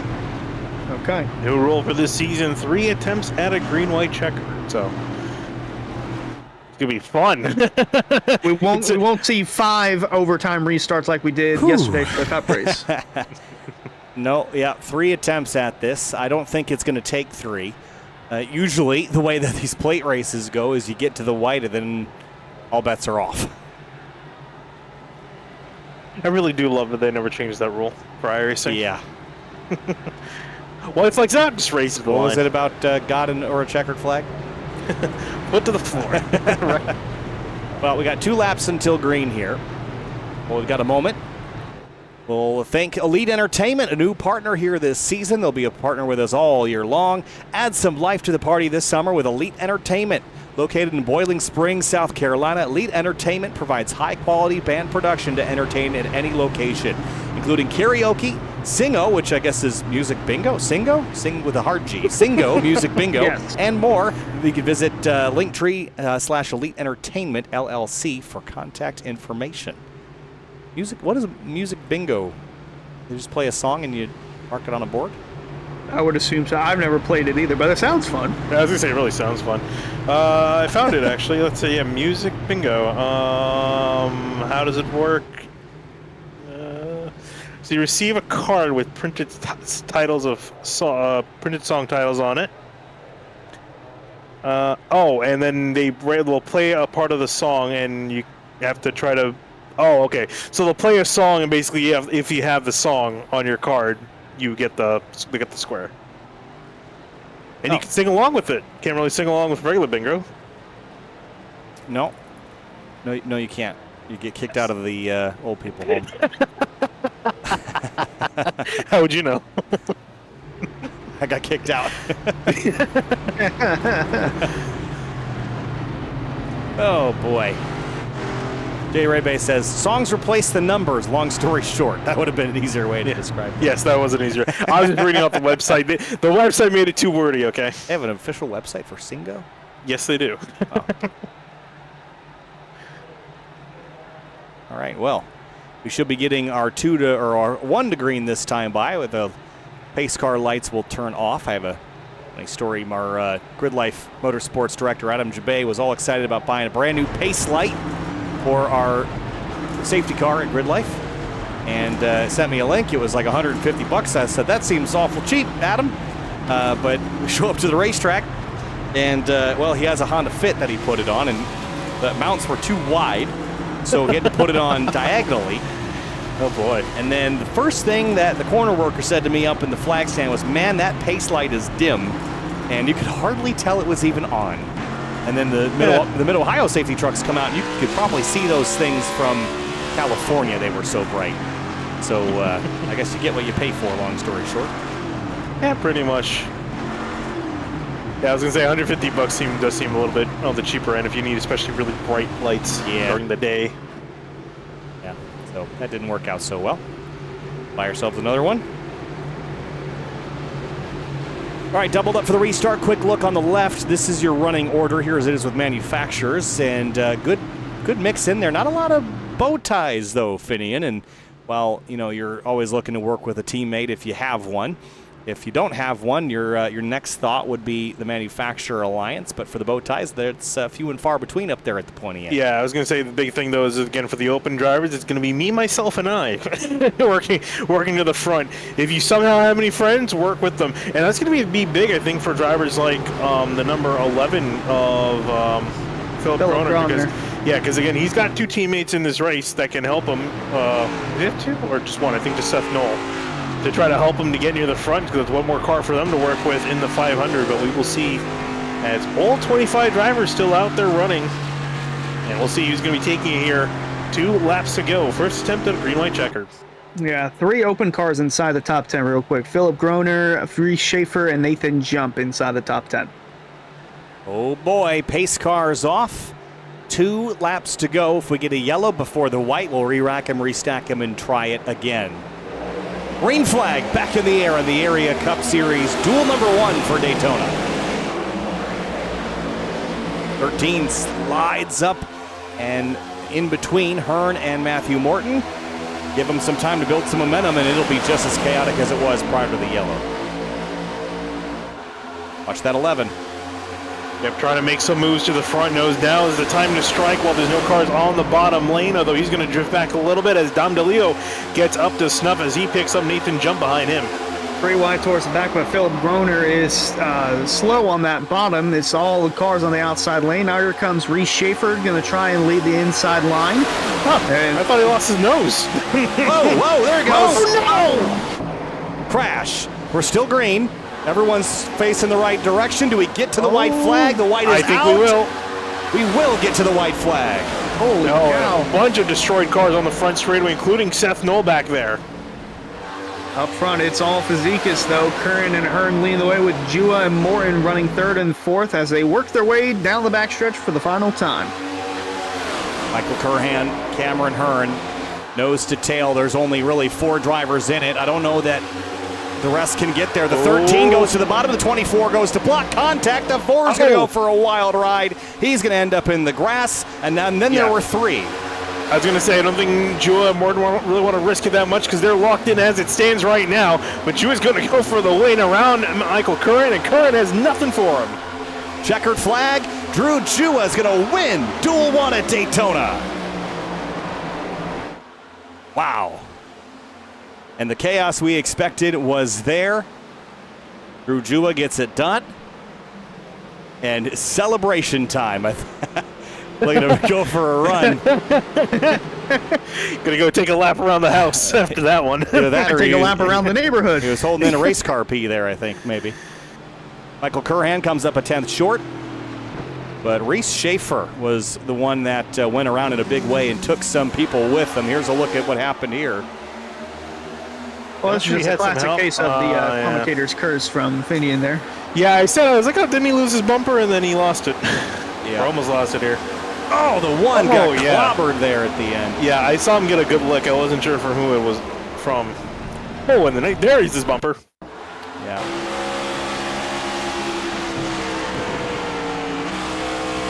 Tries to shoot this gap. Oh, the worst. Oh. We weren't in the session, ticked over right in the middle of that, but phew, man. All right, 1 down, 1 to go, boys. How was that? Important to note that Philip Groner was the highest finishing open car in that duel. Robert Colgan finished 7th in that, and Jonathan Oates was inside the top 10. I think he got 10th there at the very end. So interesting to note as we head into the second duel with open cars in that one, trying to work their way into the Area 500. Well, that was a fun one. And I'd like to see if we can chat with... wasn't Drew Jua the highest... Yeah, because the highest. You know what? Yes, he was the highest because he's the Lucky Duck reserve driver. So that throws a little horseshoe in there with the hand grenades. Well, a second field is going to line up here, and again, on the left-hand side of your screen is your Central Mobile Homes starting grid, and Braxton DeWeese has locked himself in, so he's good to go. James Scioli will start alongside him. There's Jacob Bell, Jake Matheson, Brad Slaughter Jr. Now, there's a handful of drivers in this field that have new numbers and some that have just basically taken over numbers and cars from other drivers, like Matthew Bell in the 8. So bear with us while we relearn everybody, but another 30-lap duel coming up here shortly. after a very exciting duel number 1. Gosh, the 500 is going to be fun, isn't it? I'm curious to see how this is going to play out, because you can argue that Duel 1 was very chaotic, and, typically we see one duel is fairly calm, one duel, and then one duel is just utter chaos. I would say Duel 1 might be in a little bit of the latter category. Yeah, interesting looking at all these open cars. So really, we've only got 5 open spots now, with Deweese being locked in from qualifying inside the top 2. And then Drew Jua winning the first duel, so I think it makes it 5. Oh, yes, that's true. Yes, you're correct. Well, one by one, Finney and Kyle, they're slowly trickling down. Went from 7 open spots to 5 now. Yeah. So 25 cars will be in this duel. The only one that will not be starting that you see on that left-hand side is Peyton Howell, who did not make a qualifying effort. Lewis Foster in that 26, that's a name we'll have to be keeping our eye on as well. And then, of course, how can you get through an area season without talking about Connor Horn? He's going to be in the booth with us on Tuesday and Thursday, as he was last year. But that 6:09.42 rolling off down towards pit out as the field is underway and getting warmed up before we turn them loose for 30 laps. Predictions, guys. Finney, you mentioned that one duel's crazy and one duel's usually calm. We got the crazy one out of the way. So who do you got? Potentially. I mean, it could be crazier if these guys are really feeling for it. I think the guys were looking at that one like, you thought that was crazy. You ain't seen crazy yet. Now, I'm getting some information that, and I don't know, I'm going to be honest, the source of this information is suspect at best, that Brad Slaughter is racing with severe back pain and injury suffered while playing pickleball. And either that's a very serious injury, and it's amazing Brad Slaughter is racing with us tonight, or someone thought it'd be really funny to tell us that a joke about Brad Slaughter being injured while playing pickleball, because that's a funny sport to get injured playing, I think. I mean, is it dangerous enough to get injured in pickleball? And my source tells me that they're very credible and it's very true. So I guess you could. You run and step the wrong way. You can easily get an ankle. Oh, it was back though. Yeah, the back injury. Like if he said it was like wrist or like an ankle, I could see it a little bit more. Back's a weird one. The source is JT Pool in the YouTube chat. I'm just now reading that. It's the Trust Me Bro source. I have the text. And JT says he's his pick to win. All right. He's going to roll off 5th place in the number 88. That red and black car there. Sorry. The blue and gray and silver car, just one up. Yeah, we're so used to him in black and red, aren't we? Oh, boy. Here we go. Duel 2 for the Area 500 is underway.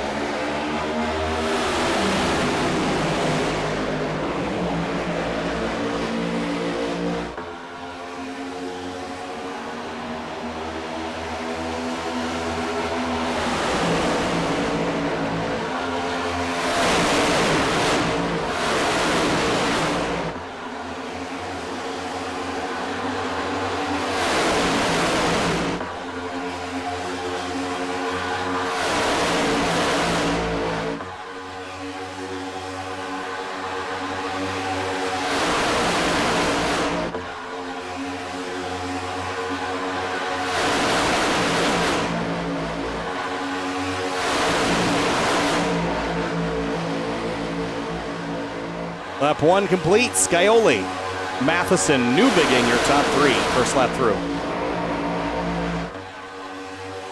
Off they go, a really strong charge on that outside lane. That's really where the place to be is at the moment. They're building up a charge. The inside lane not quite getting together. Although, as I say, that looks like they're starting to make some sort of inroad near the front. It's the 00 of Deweese who's leading that charge, and for him, he doesn't really care how this race goes out.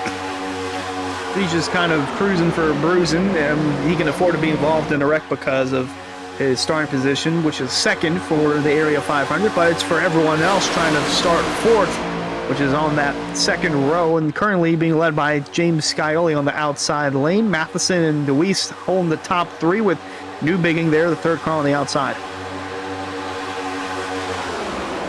Yeah, calmer first opening few laps here and more orderly lines, but still early days here. And couple other new names, Jackson Anderson in the 83, joining us this season in his Chevrolet. See that black, red, and silver car right ahead of Matthew Bell. There's Jacob Bell rocking a new number this season in that number 6 Florida State Builders car. That's new number. Hopefully better luck with it. And Jacob Bell, and looking to see if he can seal the deal. Got so close just 2 seasons ago of winning this very race. The Area 500, and looking for better this season as that outside lane continues to go very strong with James Kelly mounting the helm.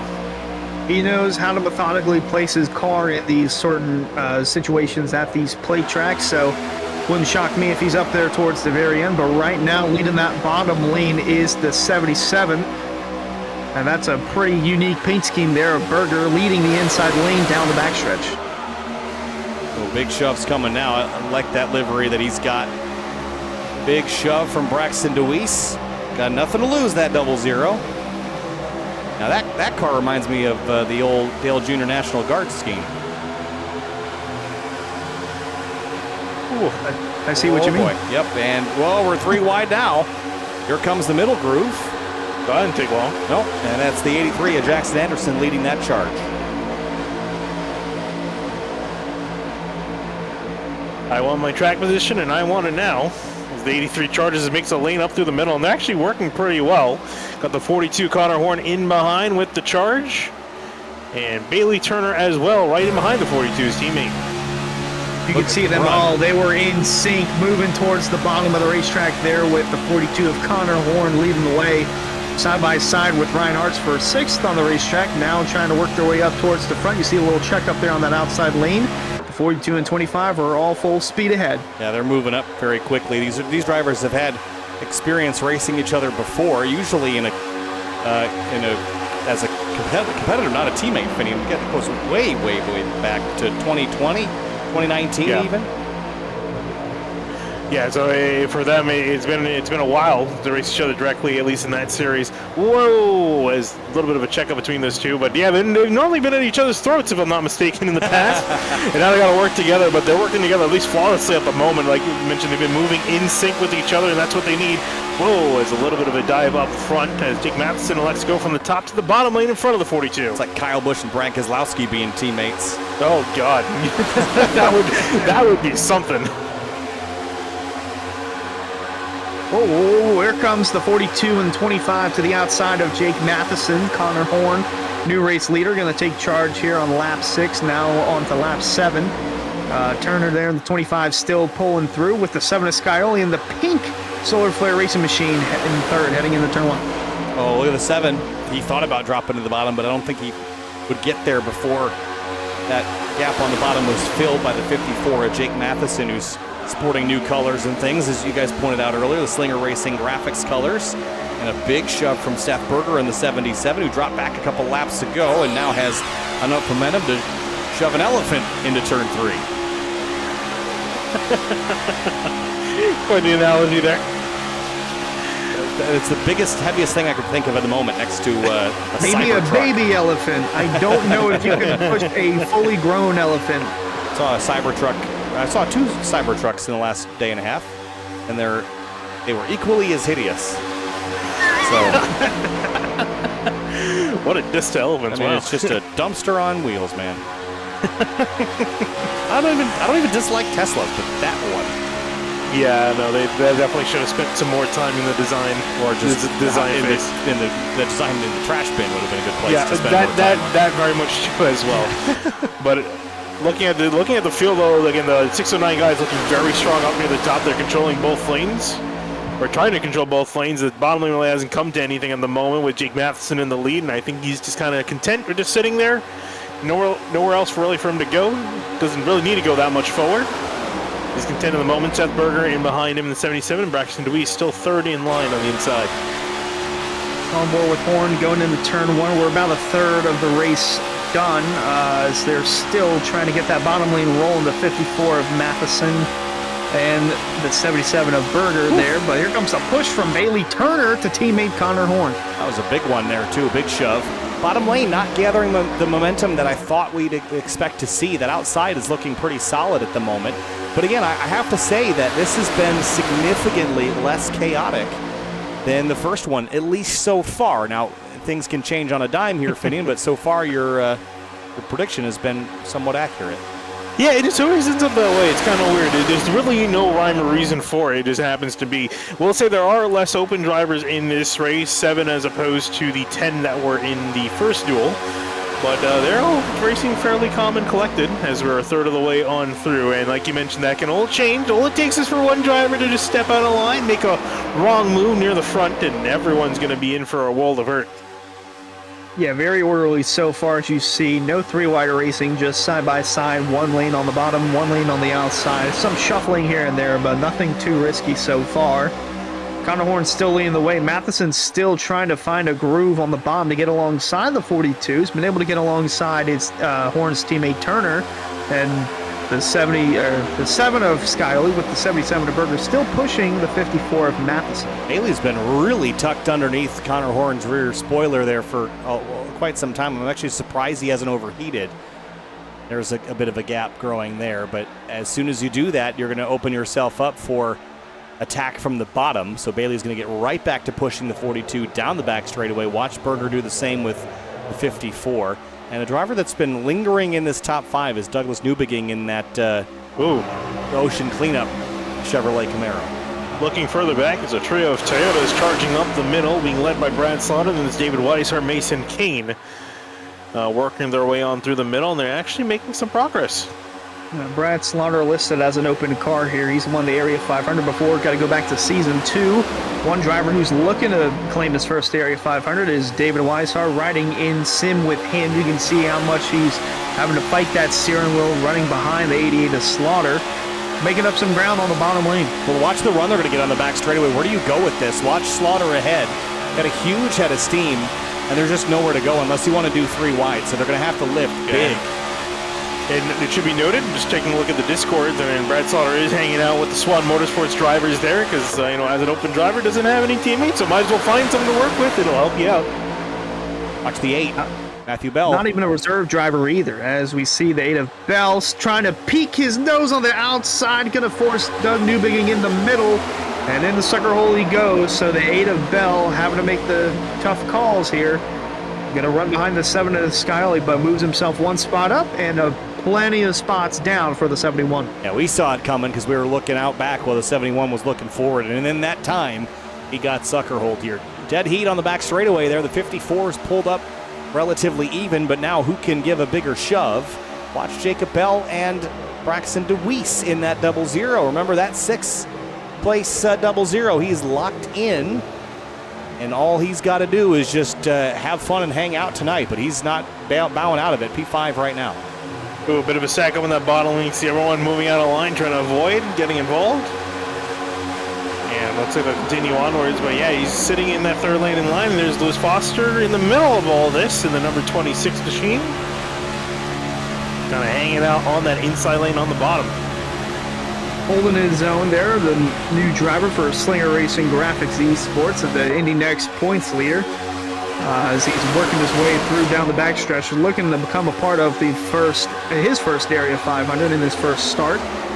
One to try and put that up near the front of the field, as Connor Horn going to jump to the inside and block the run from Matheson. This is the first that we've really seen this group try to keep the momentum from going someplace, but Jake Matheson's not going to stand for it, and here comes the volatility. The 54 jumps to the outside. Ooh. He's going to bring Berger with him, and Braxton DeWeese gets put in the center. And look at how much even the drivers in the middle lane, they completely slow down the drivers on the bottom lane, the top lane taking charge and charging to the front as the other 2 lanes try to reorganize. That's James Shamewolf in the 75 there, just jumped down to the bottom right in front of Connor Horn. We're running in sim with him right now.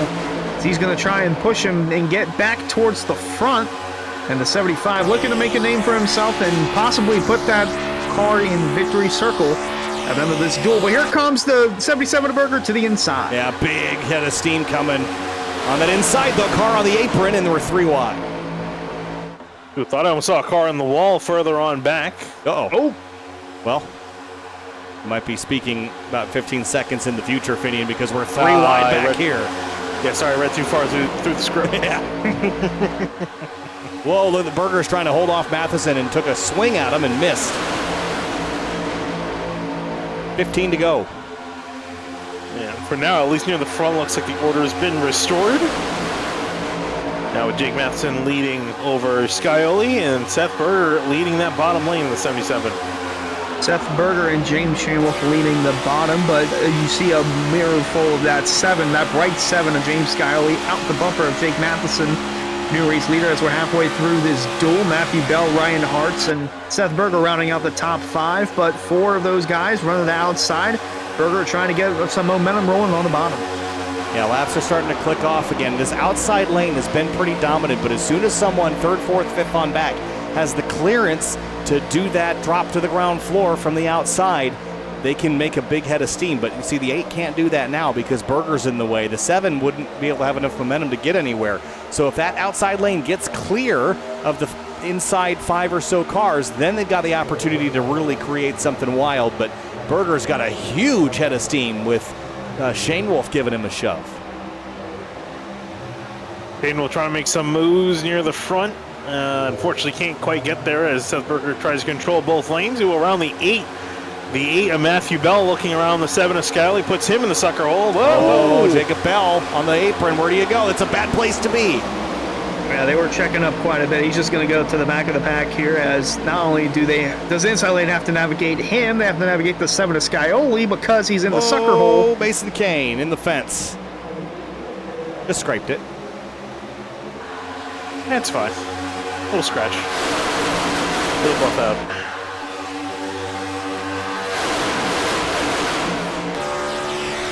Oh my, that is a miracle of Jake Matheson from the rear end of Seth Berger there in the 77 from Tank Racing.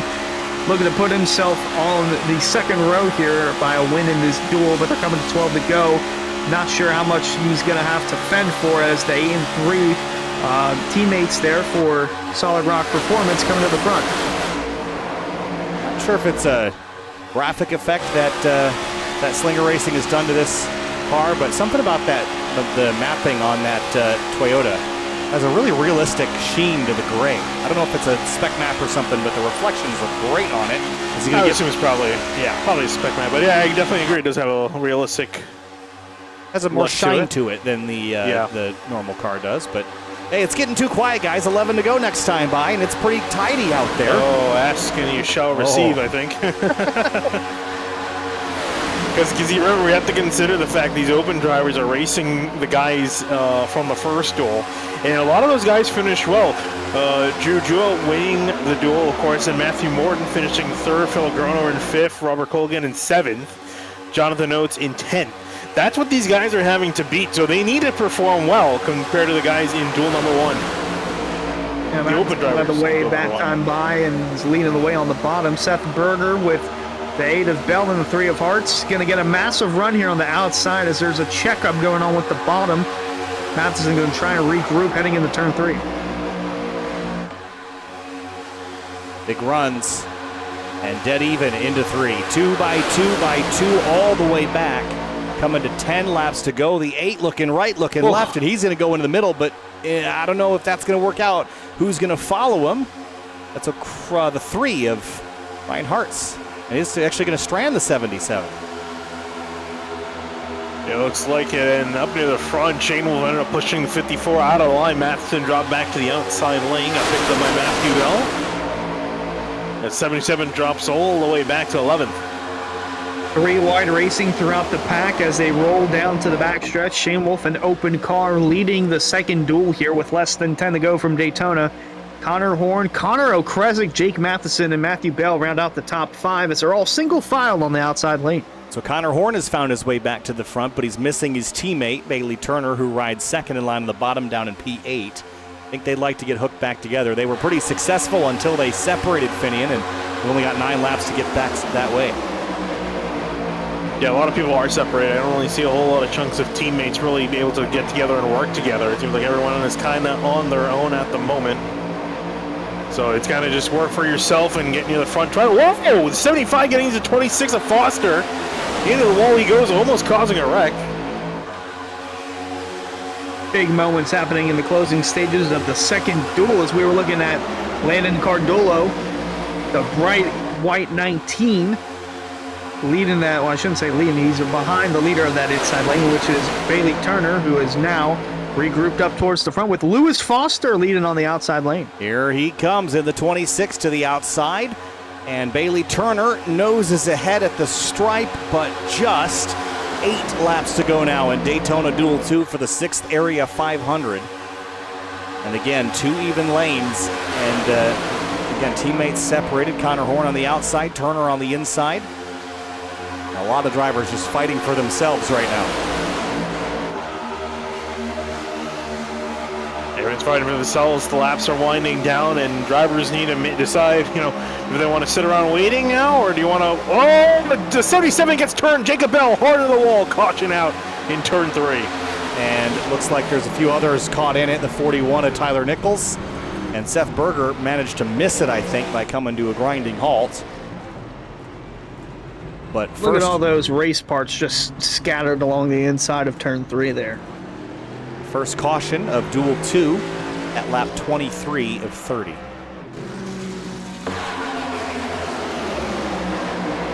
was actually the 77 fitting you pointed got turned around. I thought, ooh, the 6. What a hit for Jacob Bell. Yeah, it looks like that all started. There was a checkup on that inside lane. And Brad Slaughter ended up getting in the wrong place, wrong time. Oh, his 6 got hit hard by Mason Kane there. That might have worked out for Mason King because it looked like he drove through the 6 there. Yeah.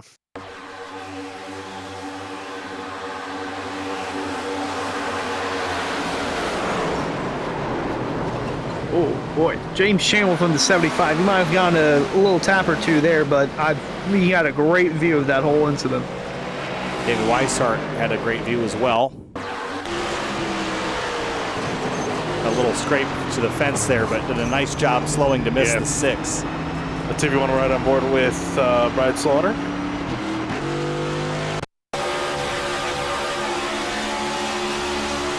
He's trying to make a move here. He's trying to look for the gap.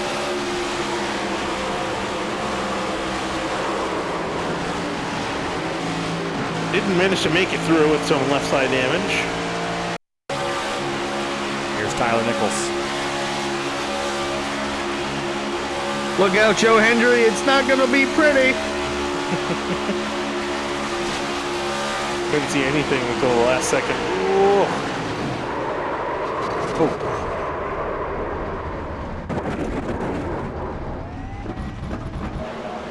So first track, lap 23. And that's going to have a handful of cars, about a half a dozen of them on pit lane getting service to get repaired to go back on out. Now, here's the silver lining for Connor Horn and Bailey Turner. Are going to restart 2nd and 3rd with an opportunity to perhaps get hooked up. And as far as I can tell, they're some of the only teammates that are up here at the pointy end. Yeah, I would agree with that assessment. I can't quite see anyone else. I think Matthew Bell and Connor Kresick for Solid Rock. I think they're close enough. They're 5th and 8th, so they're somewhat near each other, though they take a little bit of working together to get in line. Another thing to note is that we're far enough away from the end of the race that we're not going to get a green-white checkered. And that means that we're going to build a lot of momentum leading up to 2 to 1 to go. So I wouldn't necessarily say that we're out of the woods of yellows just yet, because things where it really would get spicy is coming to the white.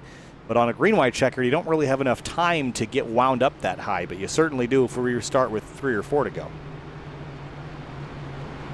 Yeah, I think we're going to be getting the restart, I think, might be next time by, because we didn't have any lap cars until this caution. I believe so. So that'd be 4 to go. We'd get the restart. And I'm looking through now at the open cars. Senesac is the only open car inside the top 10. Got to go back to Nick Silver in the 99 there.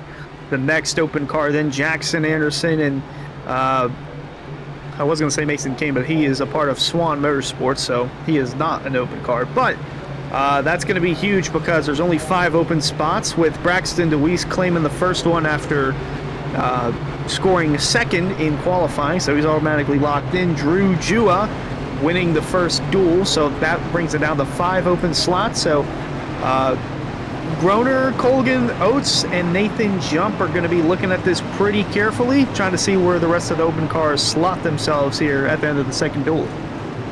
Yeah, not just a straight-up number of finishers. It's best 6 open finishers across both duels, with a tiebreaker being qualifying time. So both the results of Duel 1 and Duel 2 matter quite a bit. We're doubled back up. A couple of 609 Motorsports teammates there running 2nd and 3rd. And Lewis Foster running in the lead right now.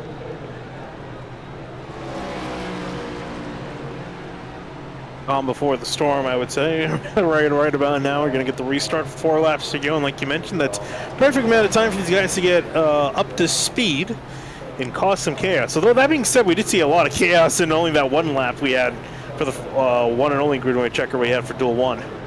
Now, as mentioned, Lewis Foster is currently the Indy Next points leader and has competed in a handful of international championships, including Formula Regional Oceania, USF Pro 2000, MRF Challenge, Euro Formula Open, British F3, F4, and Ginetta Junior.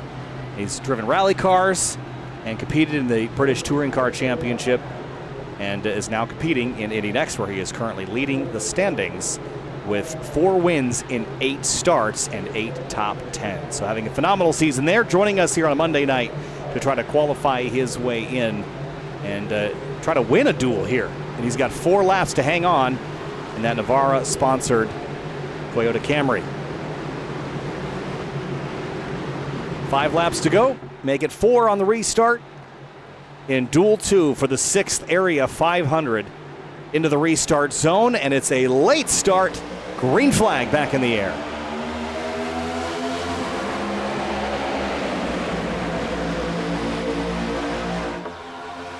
Oh, the Ada Bell got into the wall there after the 09 of Senesac jumped up to try and block, and now we got multiple rows of 3 wide. Yeah, we're already 3 wide just immediately after the start. And look at the 25 and the 42 getting hooked up on that outside lane there, trying to get gone from the rest of the field. Yeah, this is a critical moment here because we've got plenty of time to accelerate up to make big runs. From the 14 of McClesic. Oh, man, and the 26 trying to block the 00 of Deweese. He almost got turned. Going backwards is Foster at the wrong time here. There's still time to regain momentum here, Hunter, but it's going to have to come quick. Bailey Turner, Connor Horn, they lead, but it's chaos behind them. Yeah, I'm looking at that 09 and Senesac. He restarted 3rd on the outside lane, so 6th overall, but he just dropped like a rock on that restart. Did not get a good launch at all. Still plenty of time to get back up. Oh! There they go. 31 around the wall. Couple more cars around the 33 wiser, and he collects another driver, and 2 more crash. And now we'll enter overtime as we'll have 3 attempts at a green-white checker. Tyler Nichols involved in that again. The 33 of Weissart coming down and clipping into him.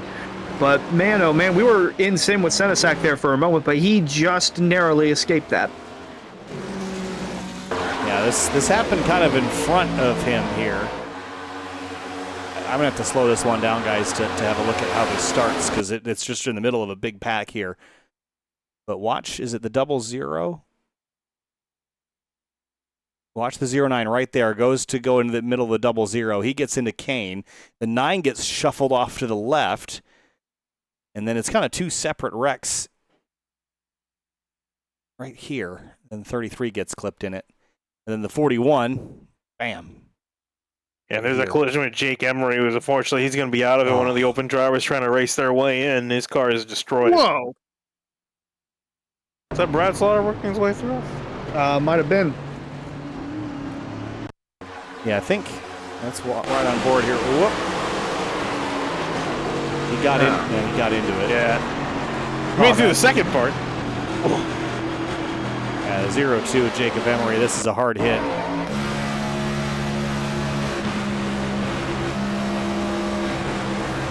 He was almost through.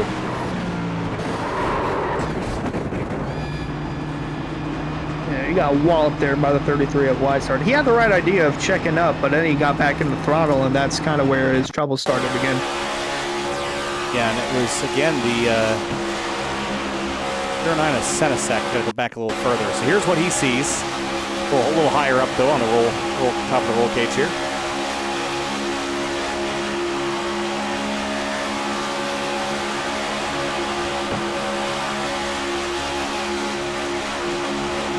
slightest touch.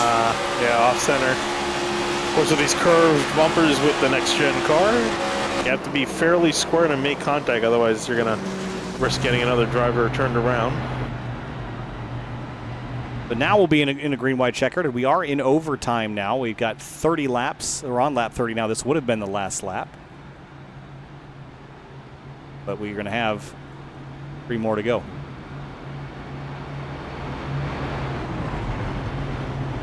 Yeah, 609 looking pretty strong at the moment, running 1 and 2, so they'll be controlling the restart.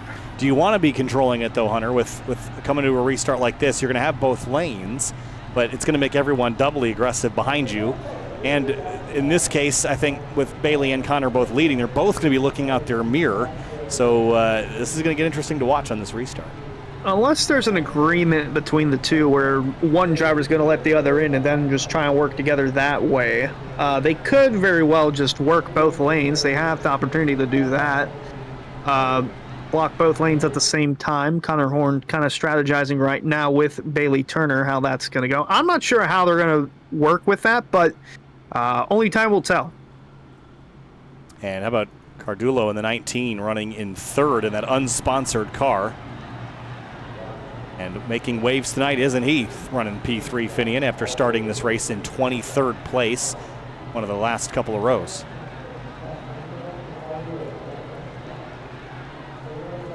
Yeah, looking at that. Yeah, I was trying to just kind of get an idea of where everyone's running here, especially the open drivers, because that's the big story for this race. And I'm sure all the drivers from Duel 1 that were a little bit in the middle of the order, they're kind of looking, just kind of hoping things play out where they make their way in. There's only got 2 more laps to go here. Going to get the 1 to green this time by at the line. Yeah, Senesac's still the highest open car. Nick Silver is second up in this duel.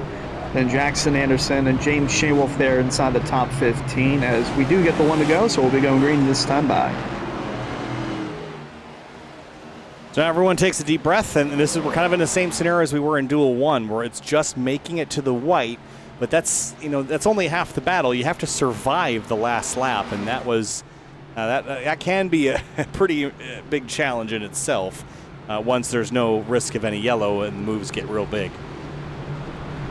Yeah, the thing I was going to ask was, do we think this can be the only attempt?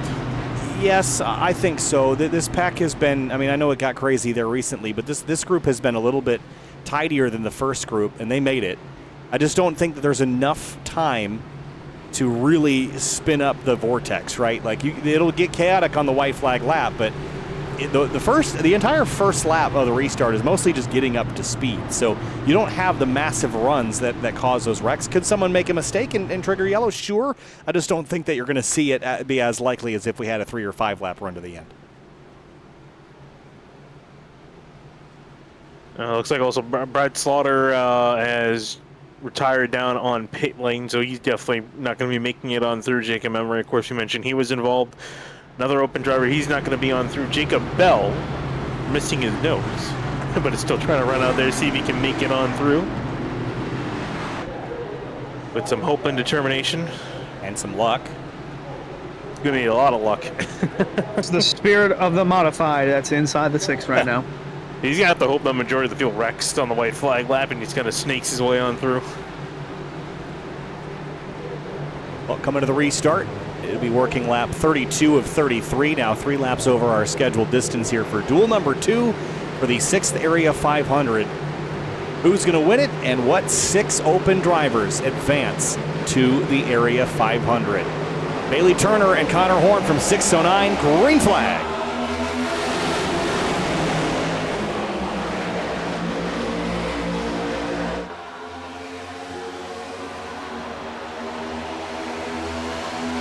See Turner jump up to the outside groove ahead of Connor Horn. It's going to let Cardullo and Matheson get paired up on the bottom, but big shoves there from teammates and assistance from Matthew Bell and Connor Okrezik, another pair of teammates in behind him. Yeah, they're trying to see if maybe they can move to the inside lane. They got enough course clear. They're clear. Looks like they're staying there for now, and they're still staying there off into turn 3. I see the 26 of Foster looking in the background, trying to lead a charge on that bottom lane as we come to turn 4. 2609 Motorsports drivers running 1, 2, 3 Solid Rock Performances cars behind them. White flag in the air, one final time from Daytona. 2.5 miles and 2 pairs of teammates up at the front. Big moves coming. Look at Scioli. He's got a big head of steam with Jake Matheson giving him a shove. Big moves into turn 1, and here comes the 14 to the bottom. The 14 looking to the bottom. Big block from Connor Horn trying to keep the 8 at bay, and there comes Matthew Bell with a big charge. Foster around in the background makes contact. 2 cars wrecking off the back straight. The leader still duking it out. Off into turn 3, 1 car going wild in the grass. The 14 of Okrezik and the 25 of Bailey Turner side by side for the dual win as they head off turn 4 for the final time. Watch the 8 coming with a big head of steam. He's going to try to go to the center. The 42's in it. They're crashing. Everybody's crashed. Who's going to get there first? Is it Turner? Sideways across the line. I think Stanisak. He blinked down at the line. No, Deweese got it. Oh, no. Something happened at the end, and Senesac is scored P18 in dropping. He lagged out, I think. Oh, my goodness. I cannot believe that just happened. Well, no, it's saying he won. It's saying he won. Now he's back. He won. It's saying he won. That's what I was going to say, because I thought he was ahead of the 0-0. Well, he but was, I think but he lagged out. Yeah. And when he returned, it gave him the win. Wow. Back from the grave. Well, let's relive that. Died in 2012, reborn in 2024. Welcome back, James Busher. That was a James Busher performance from Bryce Senesac. Oh, man. I mean, what? I mean, this is... So, the 09... Yeah, well, you got the rewind a little bit more. There he is. Yeah. Disappears. There you see a spark trail. Ghost Rider. Wow. And then the This wreck. is man. one of the more confusing finishes that we've seen in area history as the winner just disappears. No, you know what it was? He hit the mark. Back to the Future. He was well above 88 miles an hour by that point, yeah. I'll tell you. Great Scott! Yeah, I mean, that... The carnage just unfolds. Everyone's going all over. The inside pit wall, the grass, the outside wall. I want to look back at where Senesac was, because I think he was outside the top 10 when all this was unfolding. Well, you see him out there on the outside. I mean, he's well outside the top 10 there. And then the he was 7 right around 12th or 13th when all this started transpiring. Yeah, the 8 comes down and collects the 42. Well, Connor Horn's perspective of this has got to be pretty entertaining as well. Got to go back and find it again because the order has shuffled because the session is turned over. But Connor Horn had quite the view out his windshield here. So here is what he saw.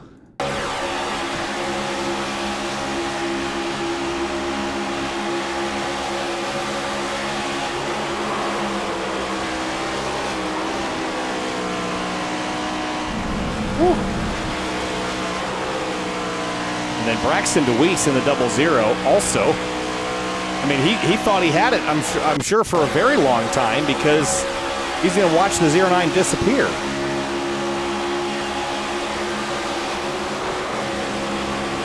And then right here, he thinks he's got it. Oof. Off to the future. Wow. Oh, and guess where Jacob Bell finished? In 4th. There he is.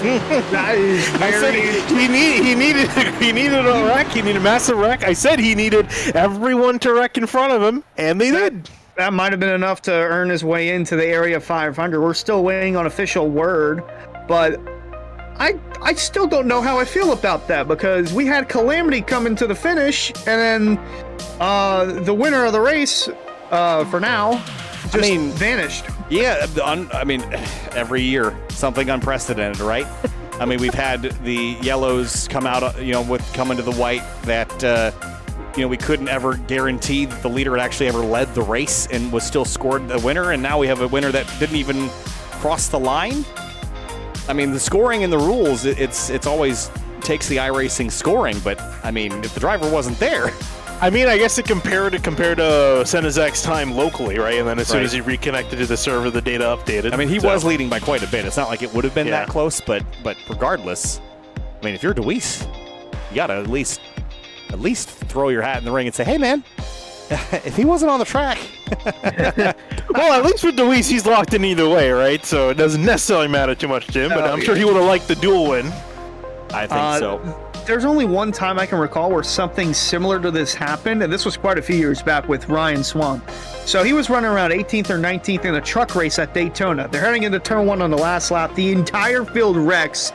He disappears. He's heading off into the wreck. His truck disappears, and he comes out the other side, and he wins the race. That's the only other time I can recall this happening, but in area, this is a first for me. Well, while we wait, this is the fun stuff here.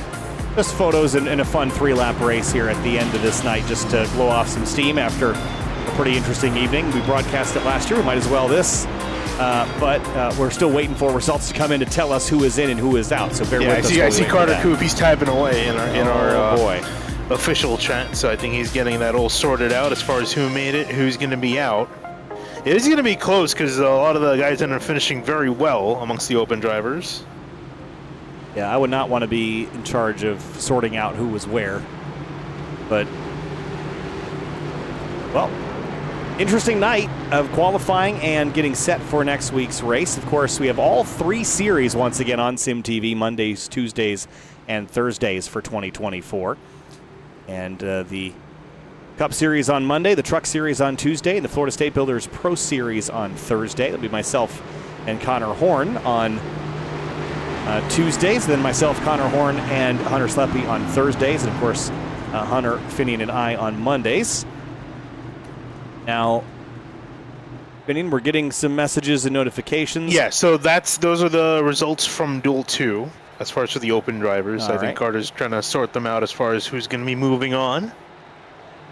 So while that's happening, we got this race on the screen that we'll show you while all the votes are tabulated. Stop the count, right? Here we go.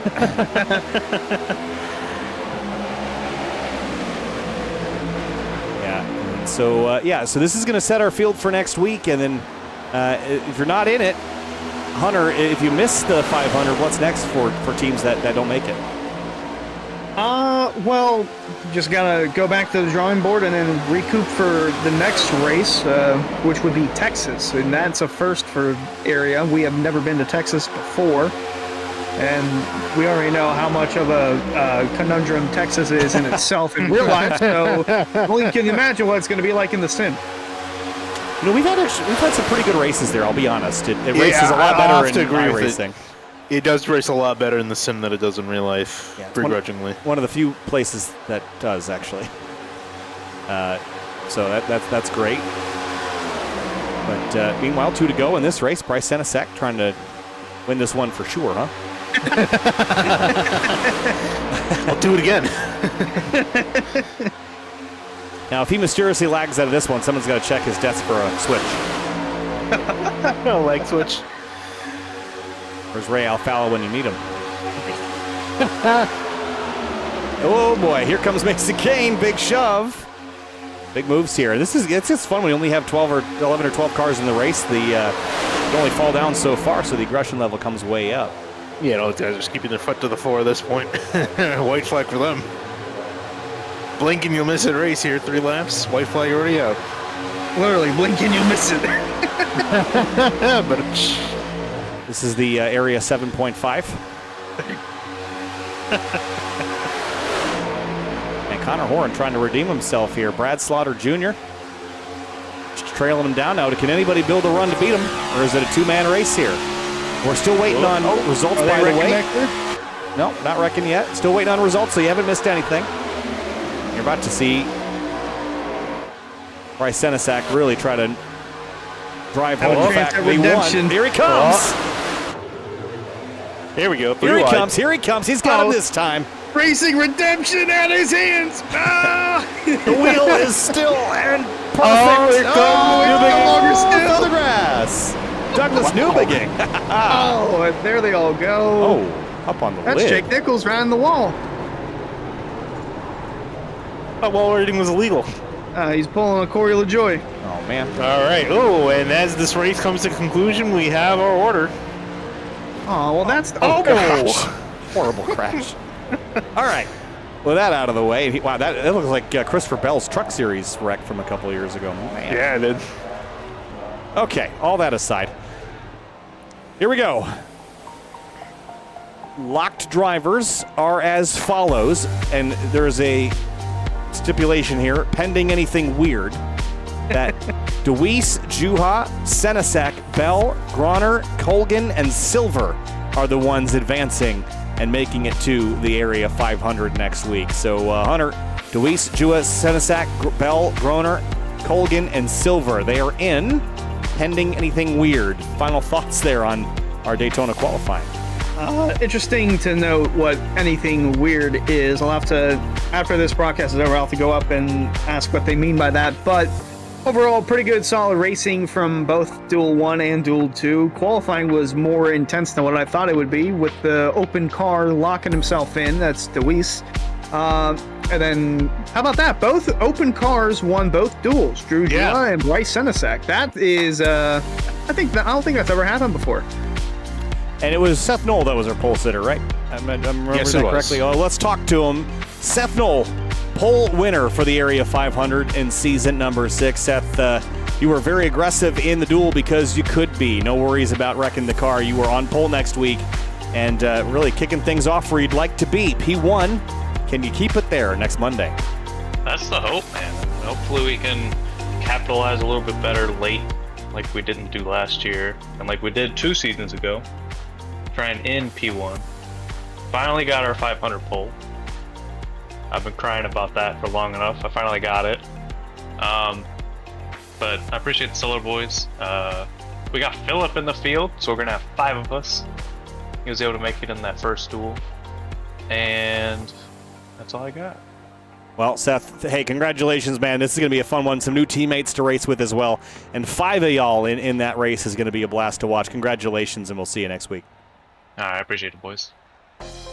All right, Bryce Senesac, winner of Duel 2. I don't know how, I don't know why, but Bryce disappeared coming across the stripe, and then bam, you win. Congratulations, and what a job well done you had tonight. Take us through that last lap. You were not even in the top 10 entering turn 3, but poof, out of the mist comes Bryce Senesac for a duel win.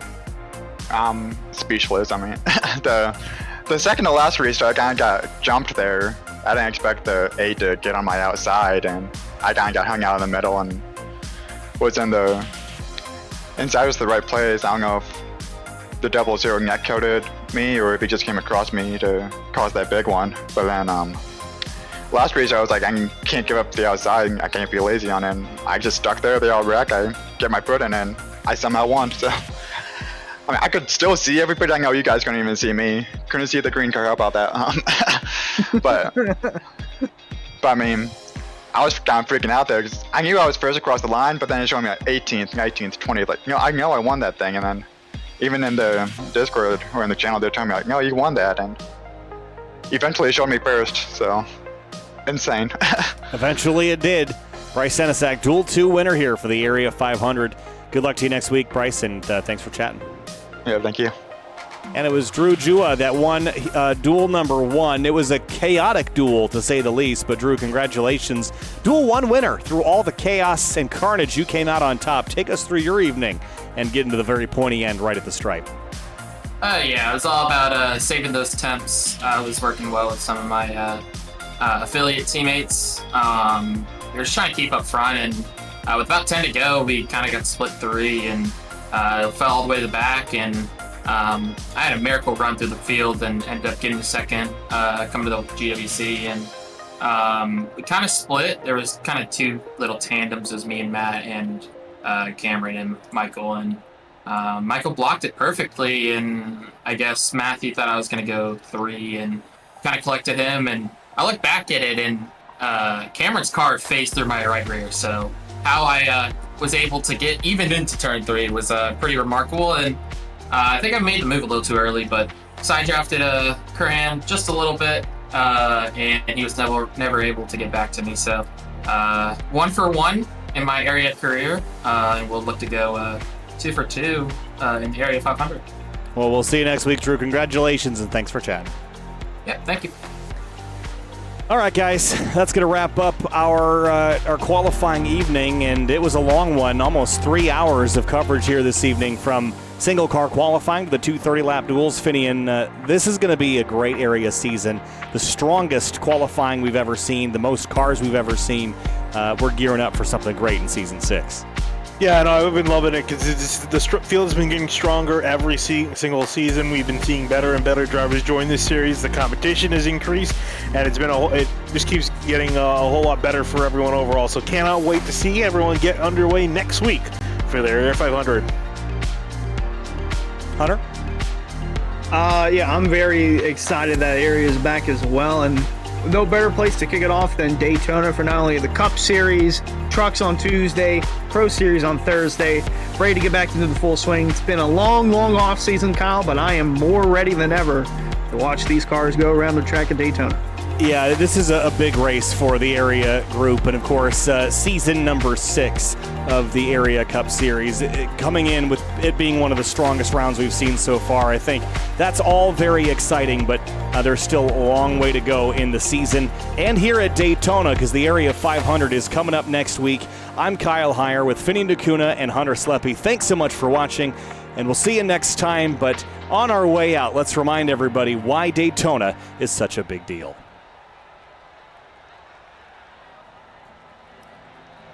If there's one place that defines American motorsport, it's here. The sandy beaches a few miles away held races for decades.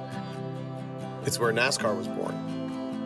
They need a place to race, a super speedway so fast and so huge that the cars could run flat out all the way around. 1 million square yards of earth was moved to create the banking. The void left behind became Lake Lloyd. It built the foundation of NASCAR.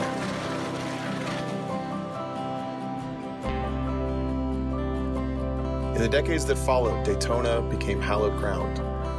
The trophies here mean more than any other. You win the 500, put your name on the Harley J. Earl Trophy.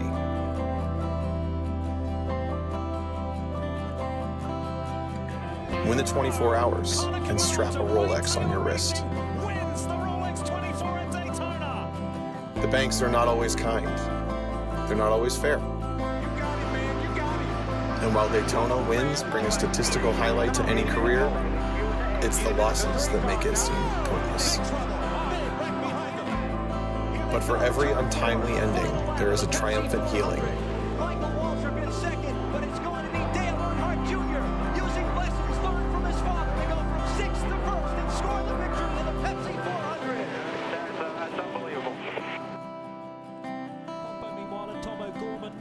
For every emotional victory, a mind-numbing realization.